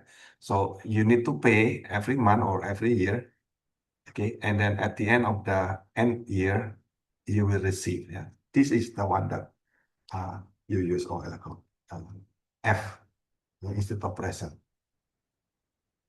Okay, so in this case, say starting from this year, you want to set aside your money every year. Okay, for your own retirement. Assume you have saving interest rate is 7.5, quite big. Yeah, but the inflation rate is 4.5. You just minus, and then think that you want to get at least 5 million retirement in 30 years from now. Yeah, so how much you need to save per year for your retirement?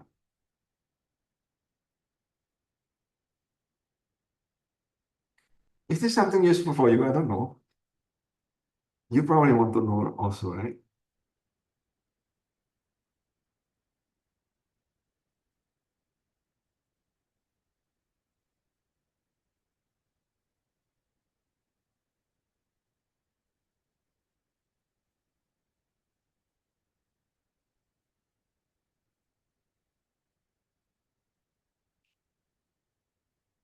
Hmm?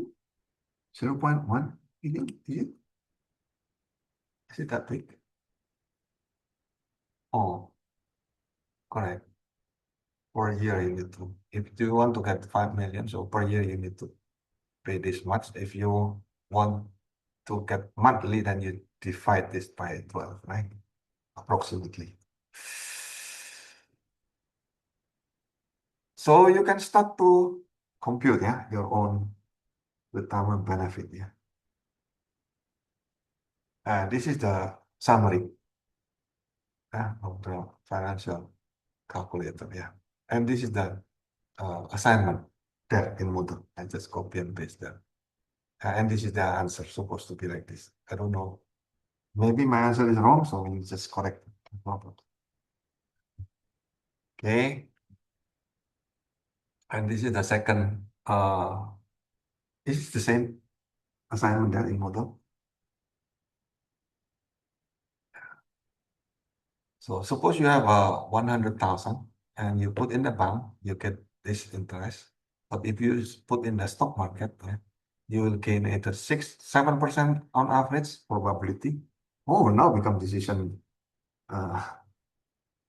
3. Yeah. Okay, this is more interesting now. Okay.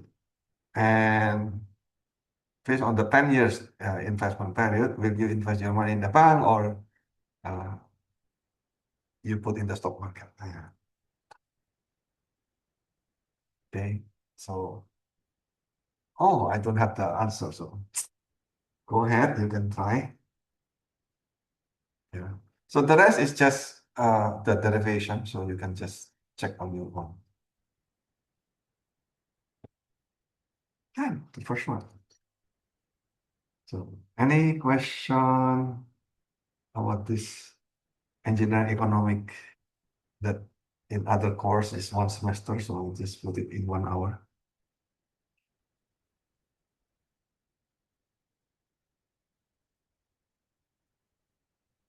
Is this too fast or okay lang? Or, because I guess you already learned this, no?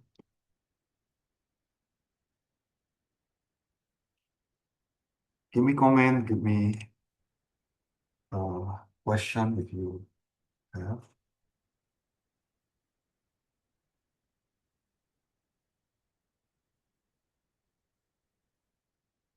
No question, so just close this then. Okay. So the next is we go to model. And so this is time capital plan. So feasibility study. Yeah. I wrote this in 2003, yeah, when I was in Japan. So how we will do economic evaluation for public transport system. Yeah, so in this case, bus. Okay. So I keep the Excel there, but I'm not sure if this is working. Anyway, in model, I also put the same. This one, this feasibility. Okay, so you can download that. And this is the tutorial, it is the slide. Let's put this. Okay, let's go. Yeah, this is just brief.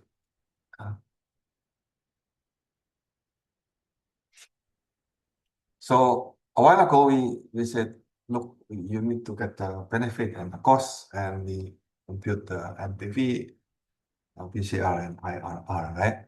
So then, what is the component of benefit and cost, okay? And how we going to do feasibility of a project. Yeah. So this is actually, this is real project when I was in Japan, yeah, Saga in Saga. So the city local government want to introduce a new bus system for elderly people. As you know, in Japan, many people are elderly. Yeah? So I was the consultant. So we are hired to perform economic feasibility of this new system. Yeah? So I did a survey on the bus dealer and then bus company and then the elderly people to get the information, yeah, and their preference. Yeah? So, and this is the constraint. Yeah. So local government insists that they get maximum fare should be just at the time 100 year. So $1, yeah, approximately $1 per trip. Yeah, and should be flat fare, and then maximum is just 10 cent per kilometer. So this is zonal system. Yeah, similar to chipney, I guess, with the zonal boundary every 2 kilometer travel distance. And this is the data that I have gathered. So Okay, so you have the processing price. So you need to choose between the two, yeah, minifan and minibus. Okay, the purchasing price minifan is this price, yeah, per vehicles, and then the usage here are also different. Okay, and then capacity is different.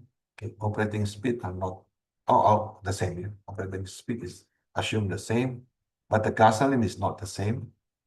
Okay, engine oil is not the same. Number of tires not the same. The tire price is given, and unit tire is almost the same. Yeah, different 30 by 5,000 different kilometer. And assume of the salvage value is not the same. And the driver salary is also not the same. This is fun and this is bus. So, okay.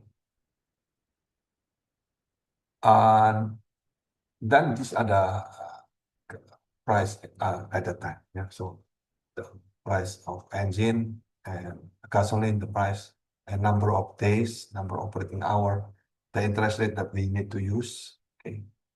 And then there is reduced time, yeah, because of the boarding and alighting. So about 3 minutes per passenger. Remember, this is for elderly people. So sometimes we need to have the wheelchair. And we can assume distance is just 5 kilometers. Yeah. So the question is, among these two, which one is the most feasible? Okay. And how much is the subsidy the local government need to provide per year? Okay. And they want to give maximum subsidy is just 1,000 per bus. Okay. So, do you want to try first on your own?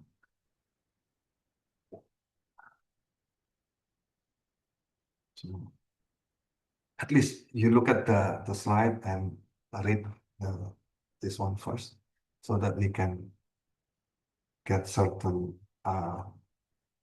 sense about the assumption and so on. Is it okay? So I give you like 5 minutes and you can break if you want, and then you can read this first. And so that you can have a better understanding of the problem. Is it okay? So, okay, cool.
So, the point here is we want to do what is called feasibility study. Okay, so that means any investment usually to compute the feasibility study, you need to compute all the costs, all the benefit.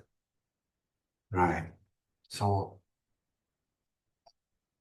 if it is a construction project, okay, or private entity, say you build a factory or buildings, this is clear because the cost is clear. You have the construction, the maintenance, and operation, okay, and the salvage value. But the benefit, usually you get from the for business that you get from profit, isn't it?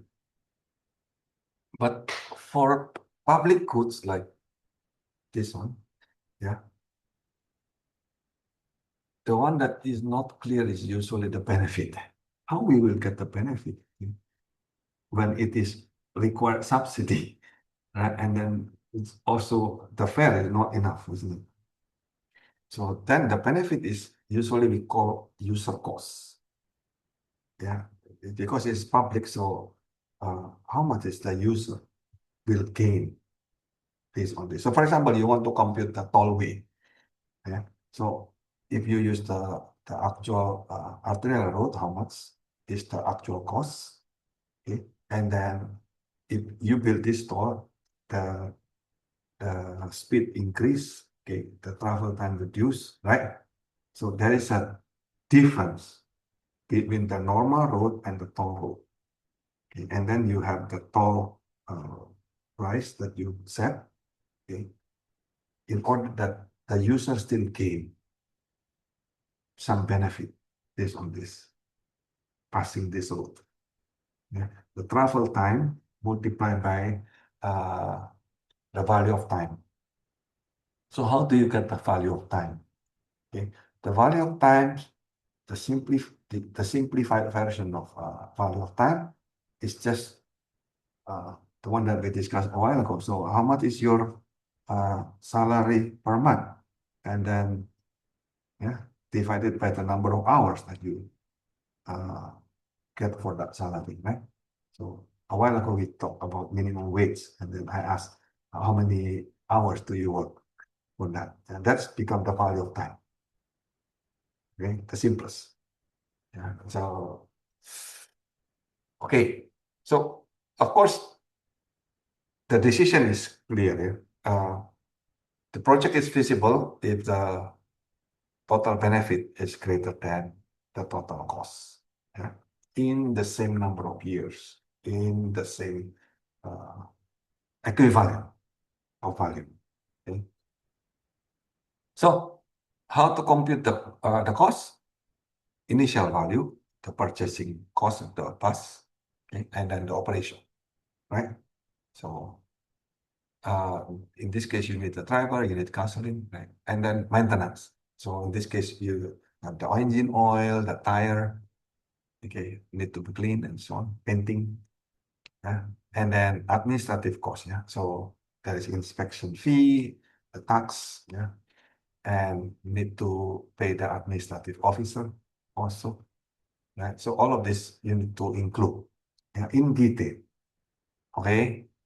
And then again, for the bus benefit, bus system benefit, of course, first come from the fare system, yeah, the income from the bus. And then you can also get from the subsidy of the local government and the salvage value.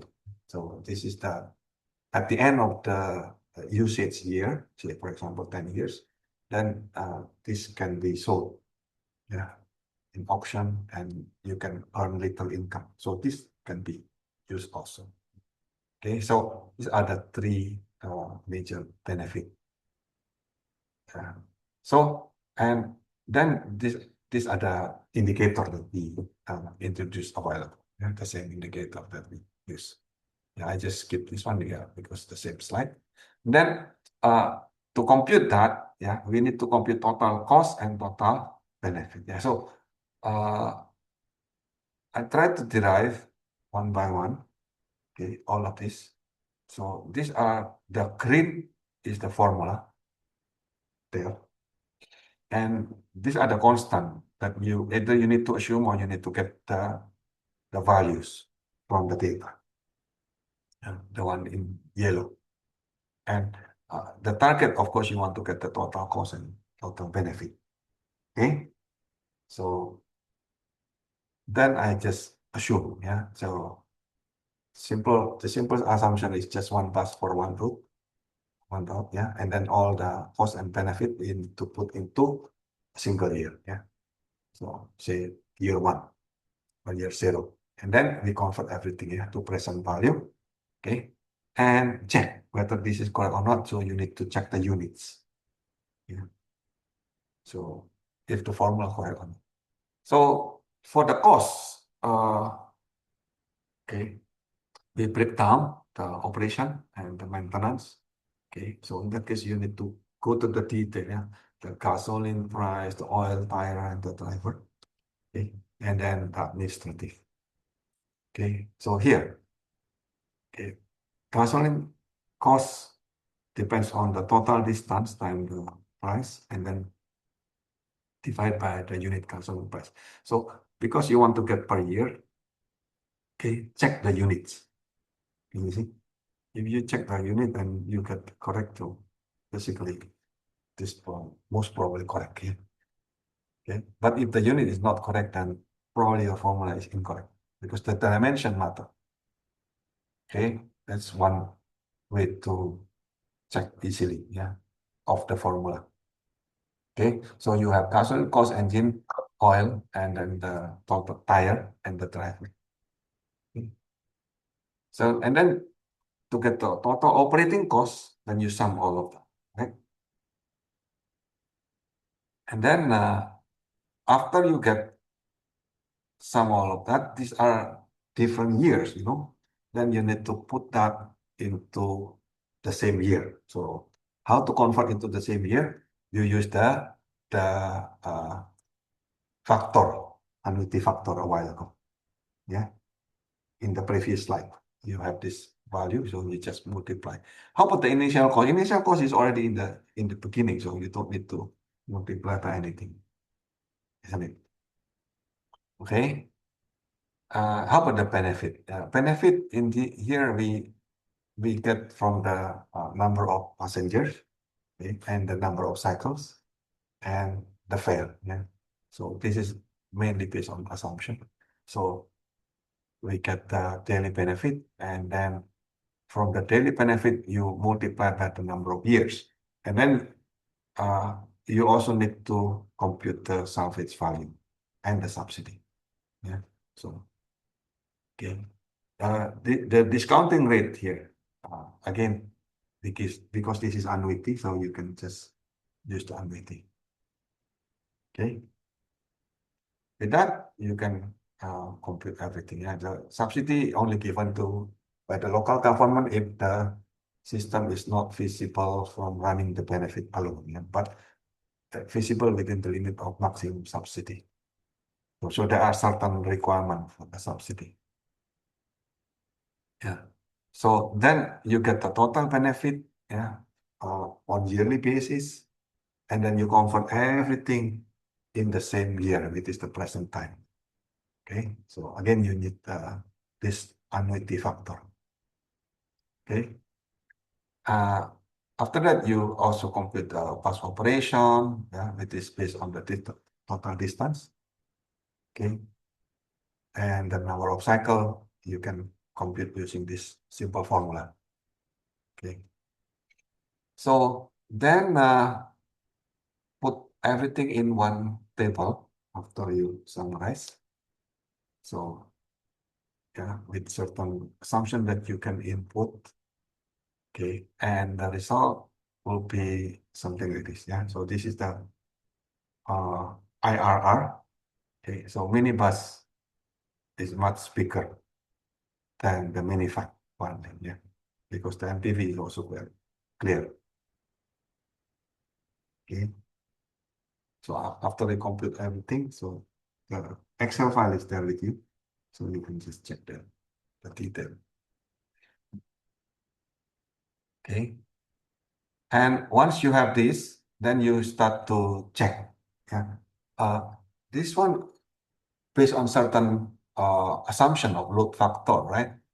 That people will use this much. Yeah. What happen if we change that value? Yeah. Then you need to compute sensitivity analysis. Yeah. So, and this one also have a different type of fare system, right? So either flat fare or zonal fare. Yeah. So you need to also to compute that one by one. Yeah. All the possible options. Yeah. So the website have, I think, sensitivity analysis. Yeah. So in Excel, you can just use scenario and then add. And then here I just change the load factor. And these are the two load factor, right? Then you can change that, say from initially 0.8 and 0.7. Then you can just add different values. Okay, from 0.5 to 1.2. So this become different value of the load factor. And then Excel can do all this for various load factor, what will happen to the PCR and IRR and NPV. Okay? So this load factor represent the assumption that we set, and then what happened if the assumption did not happen according to the value that we set. So you want to know how sensitive it is. So then you can see, and then you can plot this if you want, yeah. So up to here, is there any question? What did you learn? You need to get the detailed cost, detailed benefit, yeah, in very detail. Okay. And then don't forget to use the discounting factor based on the financial calculator that we used a while ago. Yeah. That's why I gave you the formula rather than just the calculator. Yeah. Because eventually you need to use those things, yeah, in various problem. Yes. Yes, you need to consider all the factors. Yeah. And then compute in very detail. Yeah. How many cycles, right? Mm. How many bars? So you can just compute. Yeah. Even the tire, even the oil, you need to compute everything, not just compute roughly. Yeah. So that's the job to compute feasibility study. Okay, with that, I think this is done. Is there any question for this example of feasibility study?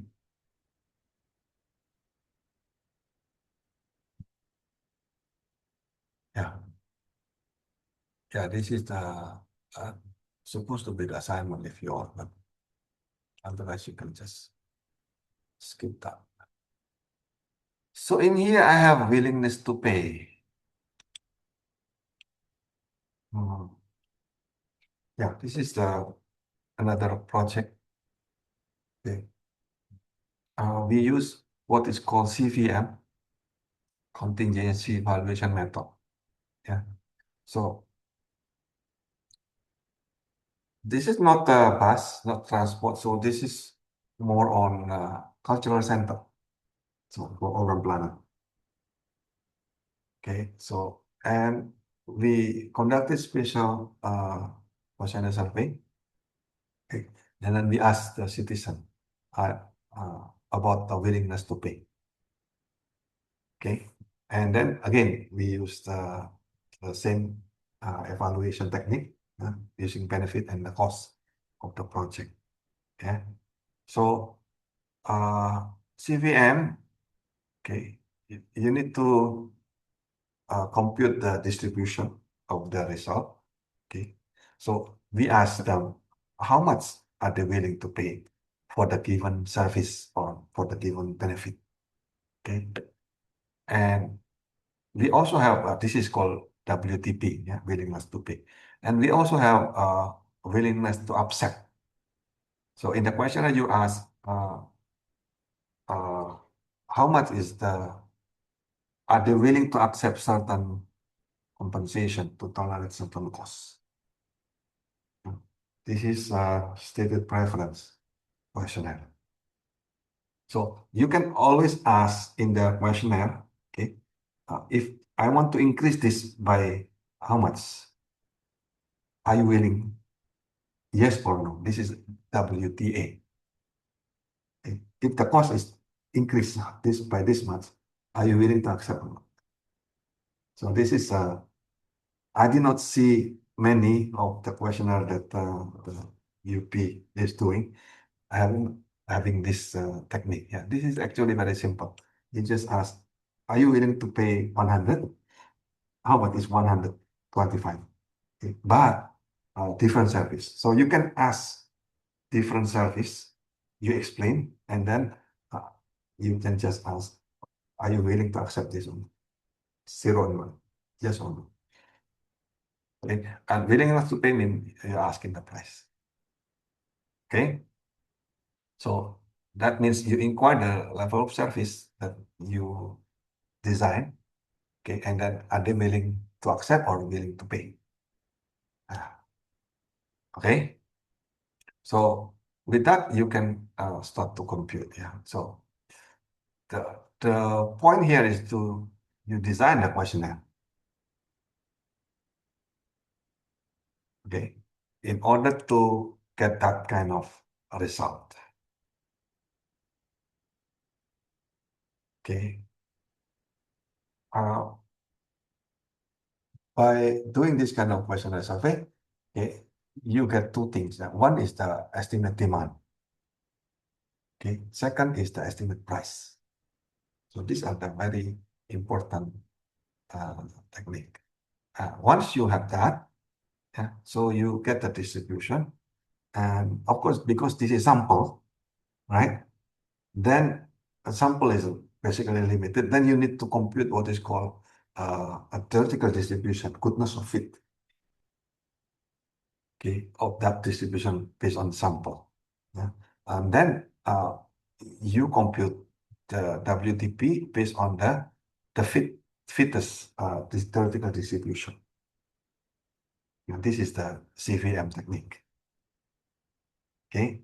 After that, you just compute the cost and the benefit and then compare various fitness of distribution. Okay. So this is what we have. This is the already summarized. Okay. So the total cost and funded by public expenditure or by the local. This is local in the local government. Okay, and we are given these numbers already. Okay, okay. They need to get what is called social discount rate. So the interest rate is called social discount rate, at 4%, and then the benefit should be paid by 20 years in the same discount rate. Yeah. So, and then this is the example of result. Yeah. So say how much in yen, willingness to pay, and then how much is the frequency. Of course, higher reduce so much. Yeah. So from 200 yen to 10,000. I'm not sure. So then you check various distributions. So in this case, I just used a few distribution. So this is the example of Weibull. Yeah, Weibull distribution. You have several parameters. Okay. So this is the actual data, the frequency, right? This is the, and then if you use Weibull distribution, okay. Yeah, this is the formula of Weibull distribution. Have two parameters. alpha and beta. Okay, and you can use solver, yeah, to compute the actual. This is the actual observation with like this 61, this one, yeah, 41%, 34%, and so on. These are the actual. And then the theoretical distribution is based on this value of the formula of Whipple. Yeah.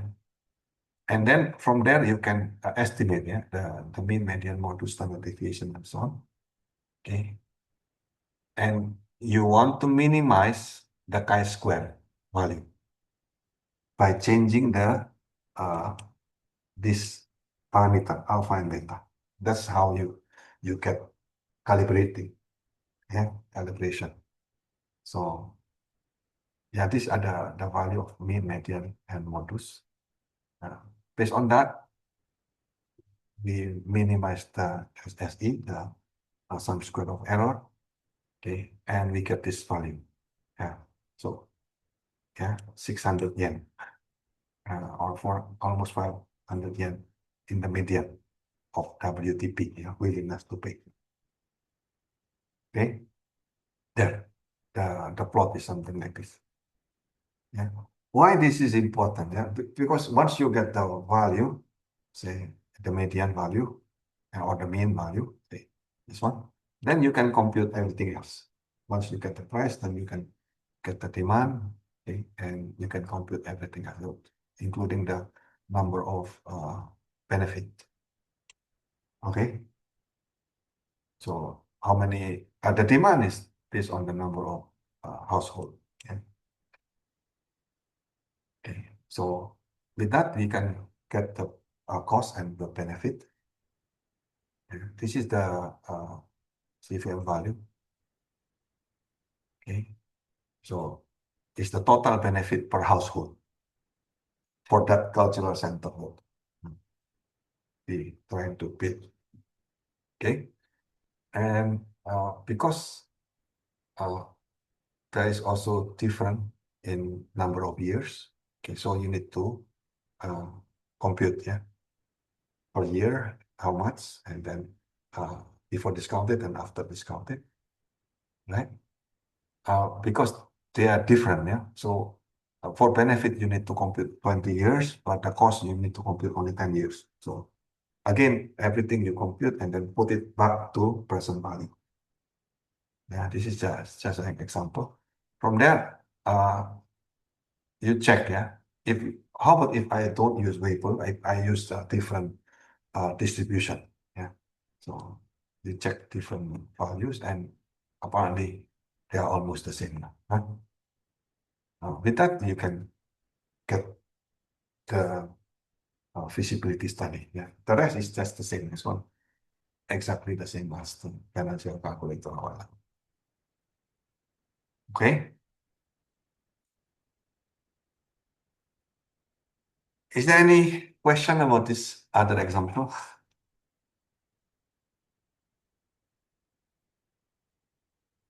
Too fast? No. What did you get from this example? I give you two examples. So one is past, the other one is cultural center. So the technique is the same. Yeah, we just compute the demand, okay, the price, and then more detail. Okay, the way you compute is different from every project. But in essence, what you're going to get is actually just the cost, the total cost, and total benefit. Okay, so. So I cannot teach you all the possible causes because each project that you will handle will be totally different, isn't it? Right? But the essence, can you get it? So you compute all the possible benefit, all the possible costs, and then everything you put in the same year, equivalent. Okay? And then you can evaluate. That's the essential there.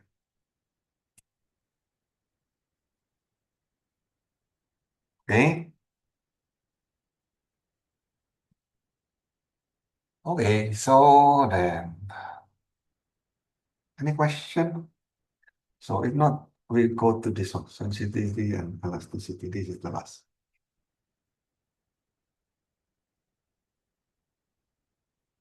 Did you learn microeconomic somewhere else? No? No. Okay. So this is introduction.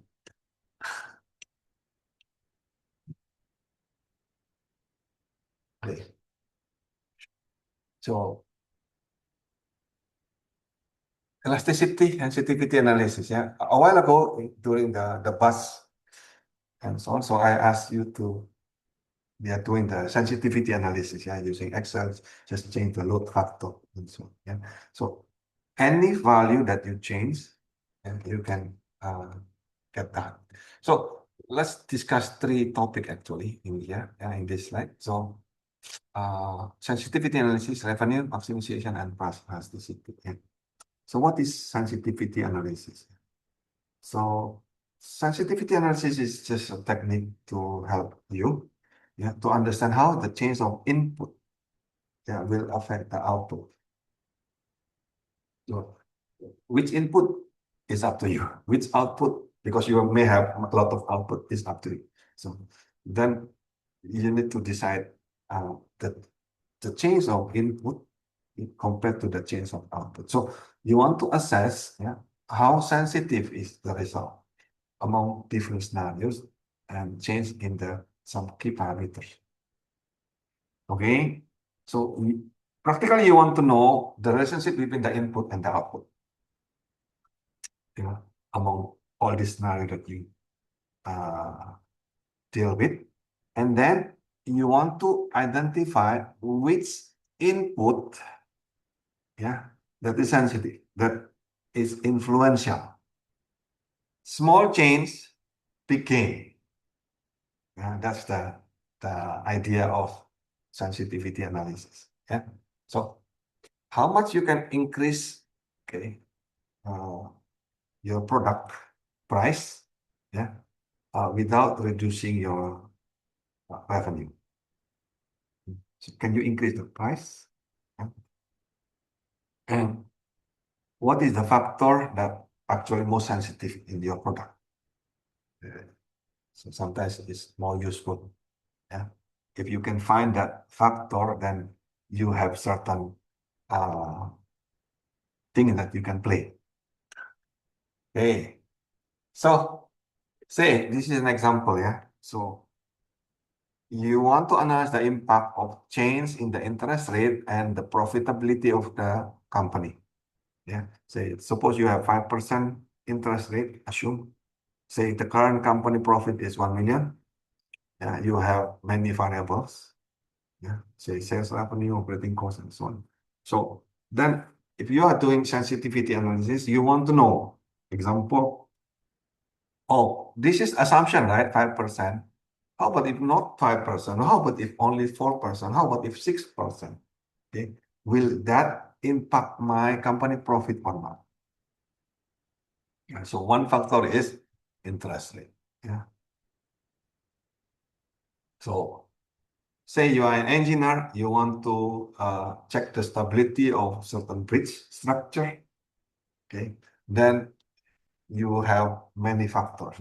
Maybe the dimension, the load distribution, of the traffic and materials and so on. So when we discuss sensitivity analysis, we are talking about how is the small deviation or perturbation of the, say, one of them, so traffic load or wind load, will actually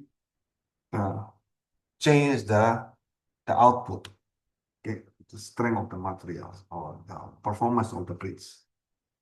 Okay, is it stable or not? Okay, that's our goal of this sensitivity analysis. Okay, so basically, say you have a simple function. Y is the output, X is the input, right? So your system is called F is a function. Okay, so when we said sensitivity analysis, it's just small change of the input. So I will call this delta X. Okay, then how much that small change in the input will affect the output So yeah, the change of the output. And so delta X is the change in the input, how much it will change the output. Okay, so these are the steps. Yeah, so you need to decide which variable, which method. There are many methods in sensitivity analysis. Yeah? And then you identify which independent variable, which is the input that you want to change. Okay, and then you define which output that you want to investigate. Yeah, and then you check the base case scenario, which is the current usually. Yeah, most likely take place. Okay, after that, what you will do, you adjust just one input, and then you keep all the other input at the baseline, and then check the effect of this change to your output.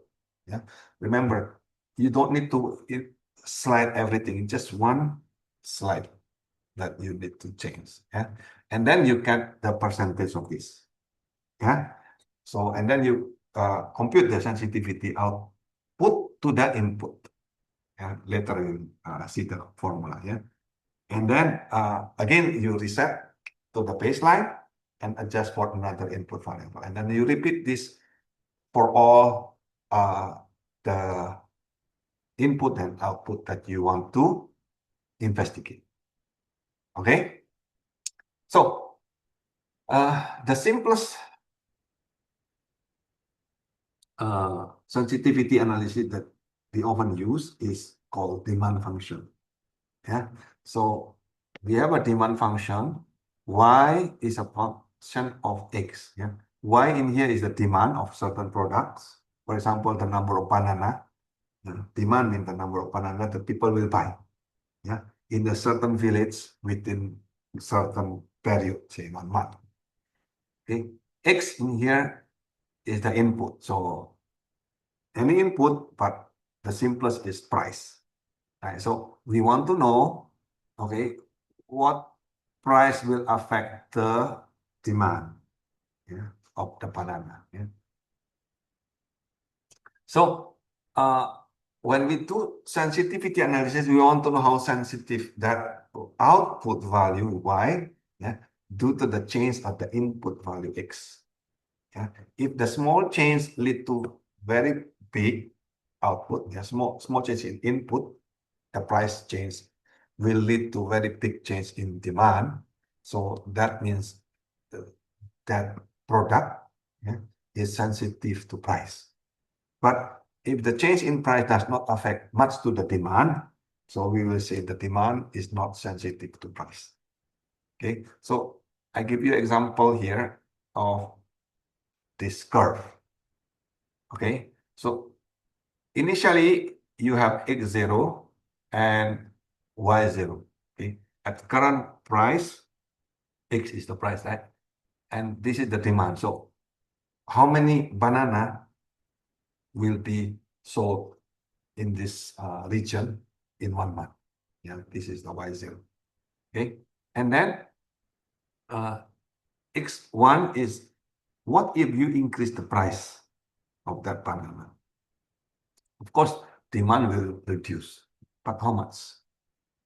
Okay, the same. Say you want to deal with bus or MRT, in transport, right? So this is the current price, right? Or you are dealing with the property, this is the current price. What if you increase a little bit? How many people are willing to buy? How many people are still willing to ride that public transport, for example? Okay, so these are the demand function compared to price. Okay, so then when we set sensitivity S, it's just simple, delta Y, which is the change of output, compared to the change of input. That's it. As simple as that. But sometimes because these two are changed, so we usually use percentage. Okay. So if we want to know the price sensitivity, based on the demand, so you just use the same thing. So example, yeah. So you increase the price by 50%, then the sales drop 12%. Yeah. In this case, the price sensitivity drops, so negative, right? 12%. So the price sensitivity is 0.24. Okay, that means every percentage of price increase, yeah, the amount of purchase reduced by 0.25%. Okay, so in that case, you need to find the base value. Say this x0 as your x0, y0 is your base value. Yeah.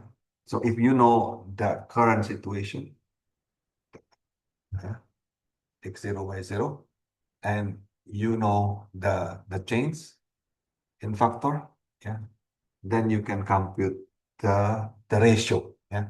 So you can compute the ratio, yeah, of instead of delta, you can also compute the ratio, yeah, x1 divided by x0. Yeah, this is just to get the idea. Yeah. Then you can compute sensitivity graph. Yeah. So this is almost the same, but this is the K ratio, and this is the change of the output. Yeah.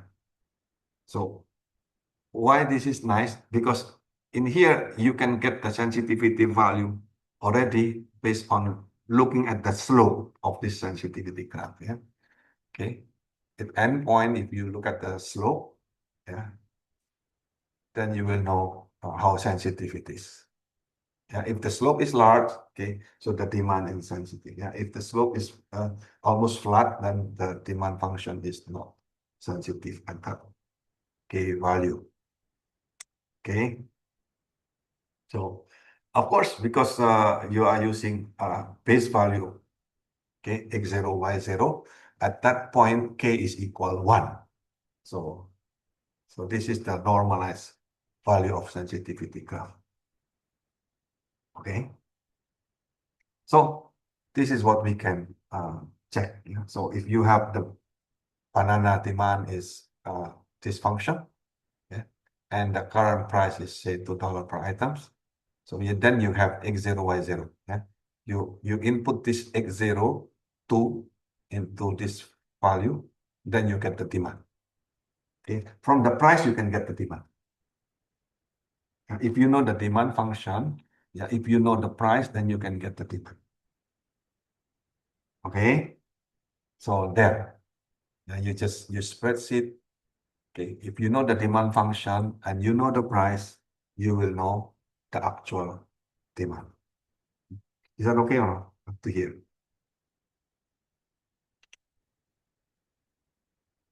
Question.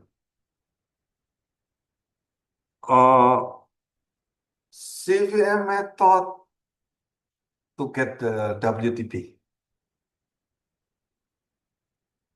right? So if you know the demand, then you know the price. The CPM method to get the price, willingness to pay, that is price. Okay, this demand function, if the price increase, then demand reduce. The simplest demand function is just linear. Okay, but you can use any function and then you calibrate. Okay, so in here I use this exponent function. Okay, but you can use any function that you want, then you calibrate. Okay, you collect certain data by willingness to pay, okay, or willingness to accept, right? Then you will get the plot, right? So once you get this plot, then you know the function. If you know the function, oh, we can manipulate using calculus. Yeah. Who said the president that they don't like calculus? Yeah, I don't understand them. Yeah. So here I will show you. You can use calculus to maximize your revenue. Okay? Okay, so here is this is how to show you a very simple example how important calculus is. Yeah. So you have decreasing demand function.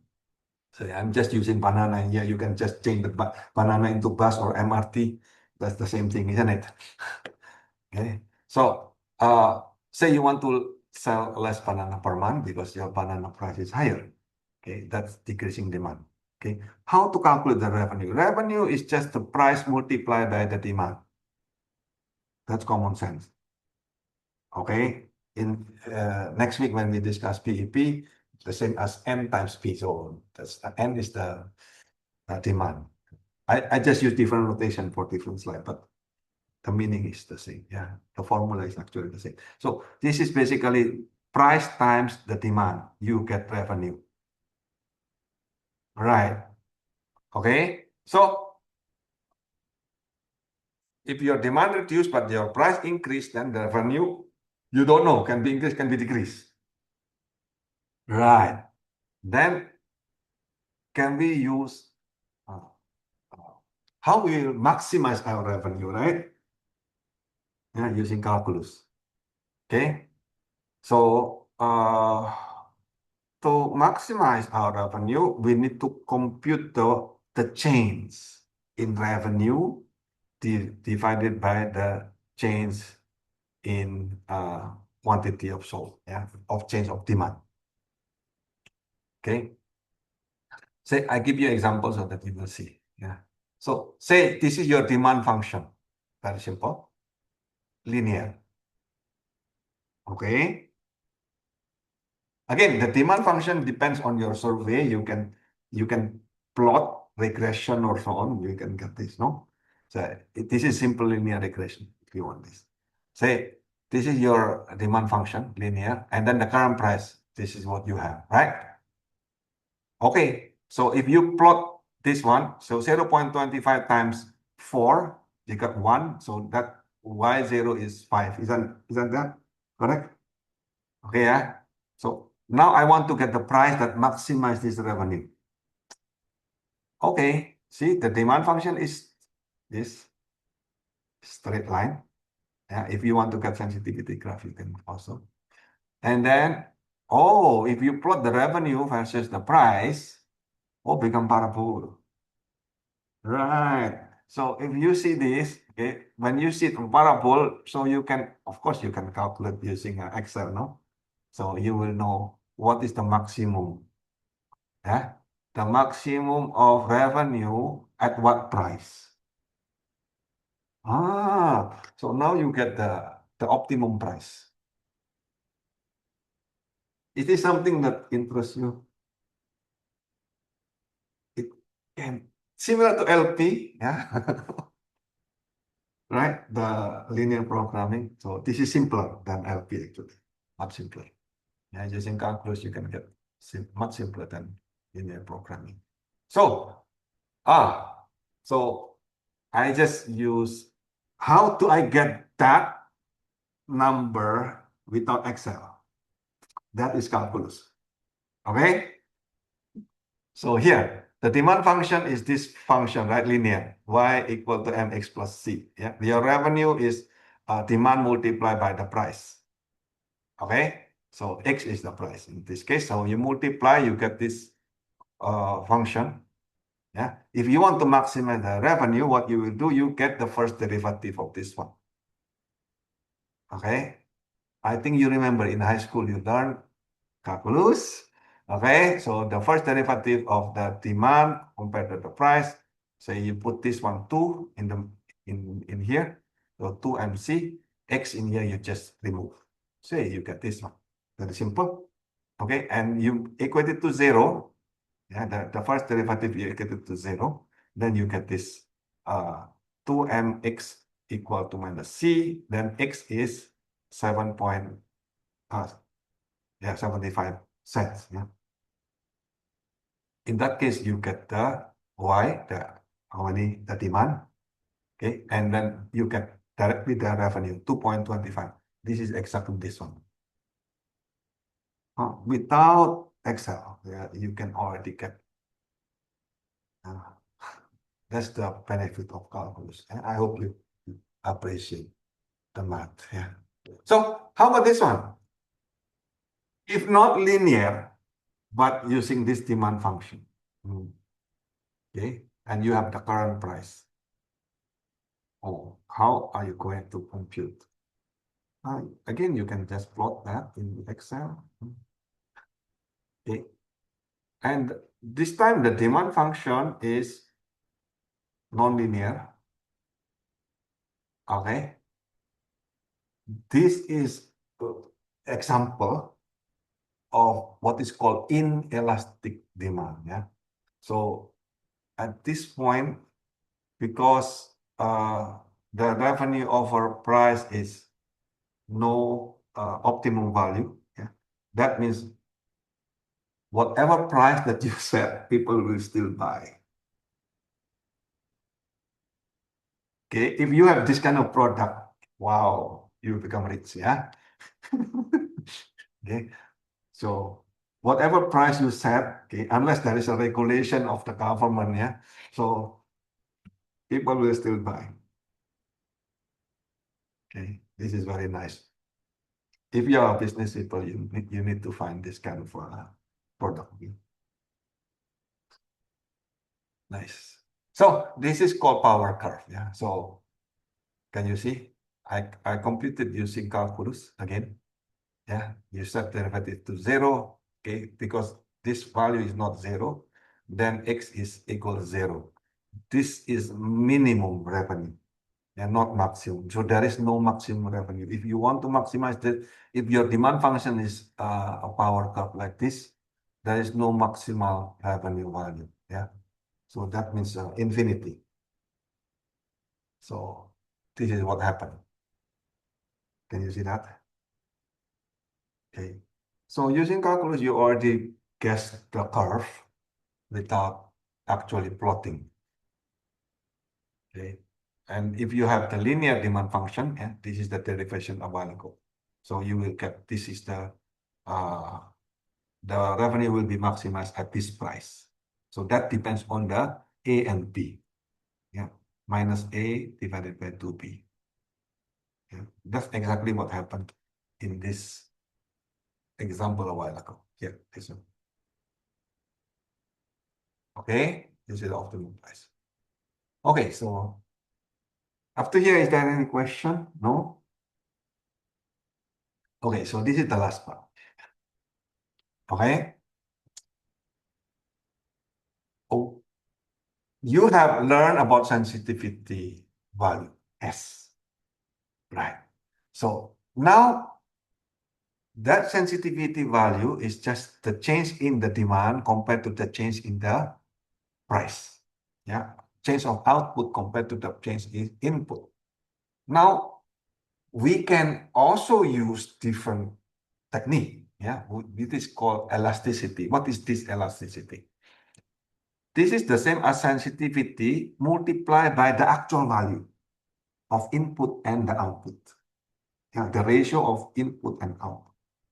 Okay, so based on that, you can get, so the change in output divided by the actual value of the output divided again by the change in input divided by the actual input. Yeah. Here, the unit is not, why this elasticity is more important than sensitivity analysis, because this is unitless, no unit.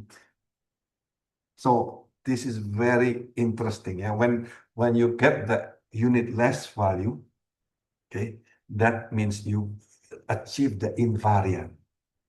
Okay, so once you have that, you will see certain things. Yeah. So the price elasticity of demand will not change based on the unit of the price, will not change because of the unit of the demand or the input of the output. Okay. While sensitivity is not unitless, so that will change. Okay, that's why this is more important. Yeah. So the price elasticity of the demand reflect how much is the good or the service the buyer will consume when the price is actually increased or decreased. Yeah. So from the value of the elasticity, the price elasticity of the demand, you can already estimate the behavior. Okay. So how to distinguish the behavior? Yeah. Okay. If the demand, I put usually in economic they don't put negative, so but the actual value is negative, right? So you put negative of negative should become positive. Yeah. So if the value is negative of E is larger than 1, this is called elastic. Okay. If exactly the same as 1, this is called unitary. And if the value is between 0 and 1, yeah, so that is inelastic. So what is elastic mean? Meaning the change in price is larger than the change in demand. Okay, so if you have this, so you will, when you increase the price, your revenue reduce. Okay, but when your demand is inelastic, you increase the price, you actually increase the revenue. Remember inelastic demand a while ago? This curve, inelastic demand. Okay, so okay, so elastic demand first. Yeah, elastic demand means the elasticity is larger than 1. Okay, elastic demand means the price goes up, okay, or down. Okay, so it's very sensitive. The buyer habit is very sensitive. What is the meaning of this? This is the product or service is called elastic. Yeah, if they are unnecessary product. For example, maybe electronic, luxury, clothing. Yeah, so they have this is easily replaced by a substitute. Okay, so highly competitive airline companies are elastic. Yeah, so you can easily change to different airlines. Okay, there is a substitute, and then demand is elastic. Okay, the same thing if supply is good. Yeah, if the market price of elastic good is decreased, then the firm likely to reduce the number of goods they're willing to supply. Yeah, so now how about inelastic? Inelastic means essential. Yeah, medication, food, gasoline, electricity, and inelastic. Regardless, if you increase the price, people will still buy. Okay, insensitive. Clear. Yeah, knowing this give you certain insight. Okay, I give you an example. Yeah, so if the price of good, this is based on survey, right? So if we increase the price from 5 to 8, yeah, 60%. Okay, are you willing to accept? How many people are willing to accept? Say, yeah, people demand going to from 100 people now going down to 70. So you reduce the 30%. So you get the by willing to accept survey, you can get this demand, right? So is it good, elastic or inelastic? So you compute. Huh? So negative 0.5. Okay, based on that table a while ago, negative 0.5 is this one, yeah, inelastic, yeah. Okay, so this is mean this product, yeah, this good is necessity, okay, essential. You can guess already the behavior. Okay, so what do you think? Education is elastic or inelastic? Public transport, elastic or not? Parking in campus is elastic or inelastic? Okay. Captive or choice? What do you think? So if it is inelastic necessity, yeah, you need to create a rule. Otherwise, business people will tend to maximize their profit by keep increasing the price. you know. Okay. So I have a example of transport, I guess. Yeah. Yeah. So these are the application in transportation. So if you vary the price level, yeah, and equity analysis and so on. So you can check, yeah, in terms of how this will change. Yeah. If the bus fare increase, yeah, or the jeepney fare increase, you're supposed to do survey first. How much they will shift to a motorcycle or car. Yeah.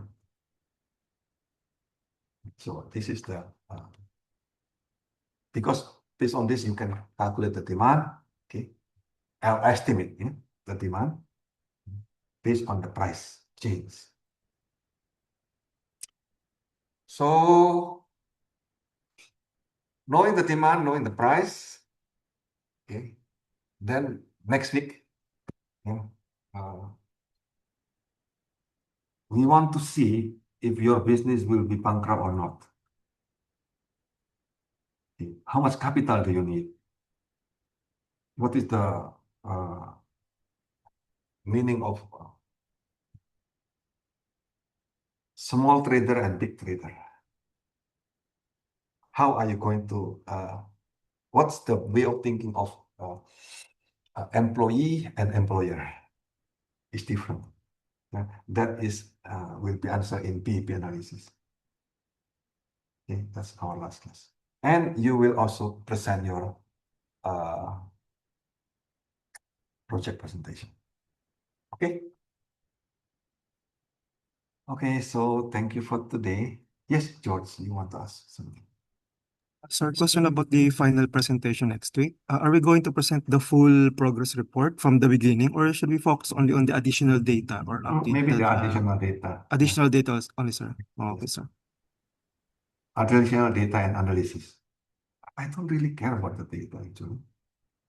I care more about your analysis and the result. Okay. Yes. To answer your question. Sorry, sir. One more, sir. Go ahead. Sir, I saw in Moodle, sir, on Rebolledo that there's also a group project final internal report. So is this the complete report covering our presentation from 1 to 4? Yes, yes. Okay. Okay. Sir, thank you, sir. So the I thought most it's different important, topic. no, the same. It's just a report. Okay. For example, your analysis, how do you analyze and so on. So based on previous year, they submitted the report. After that, they summarized this into paper for their own publication. Yeah. After the semester. So meaning I don't need to be included. So and the most important part is actually your 1 minute video times 3. Yeah, look at the course syllabus. So if you already have the video that you publish in your own social media, so you just put your link. That's it. Okay. So thank you very much for today and see you next week. Thank you, sir. Bye, sir. Bye-bye.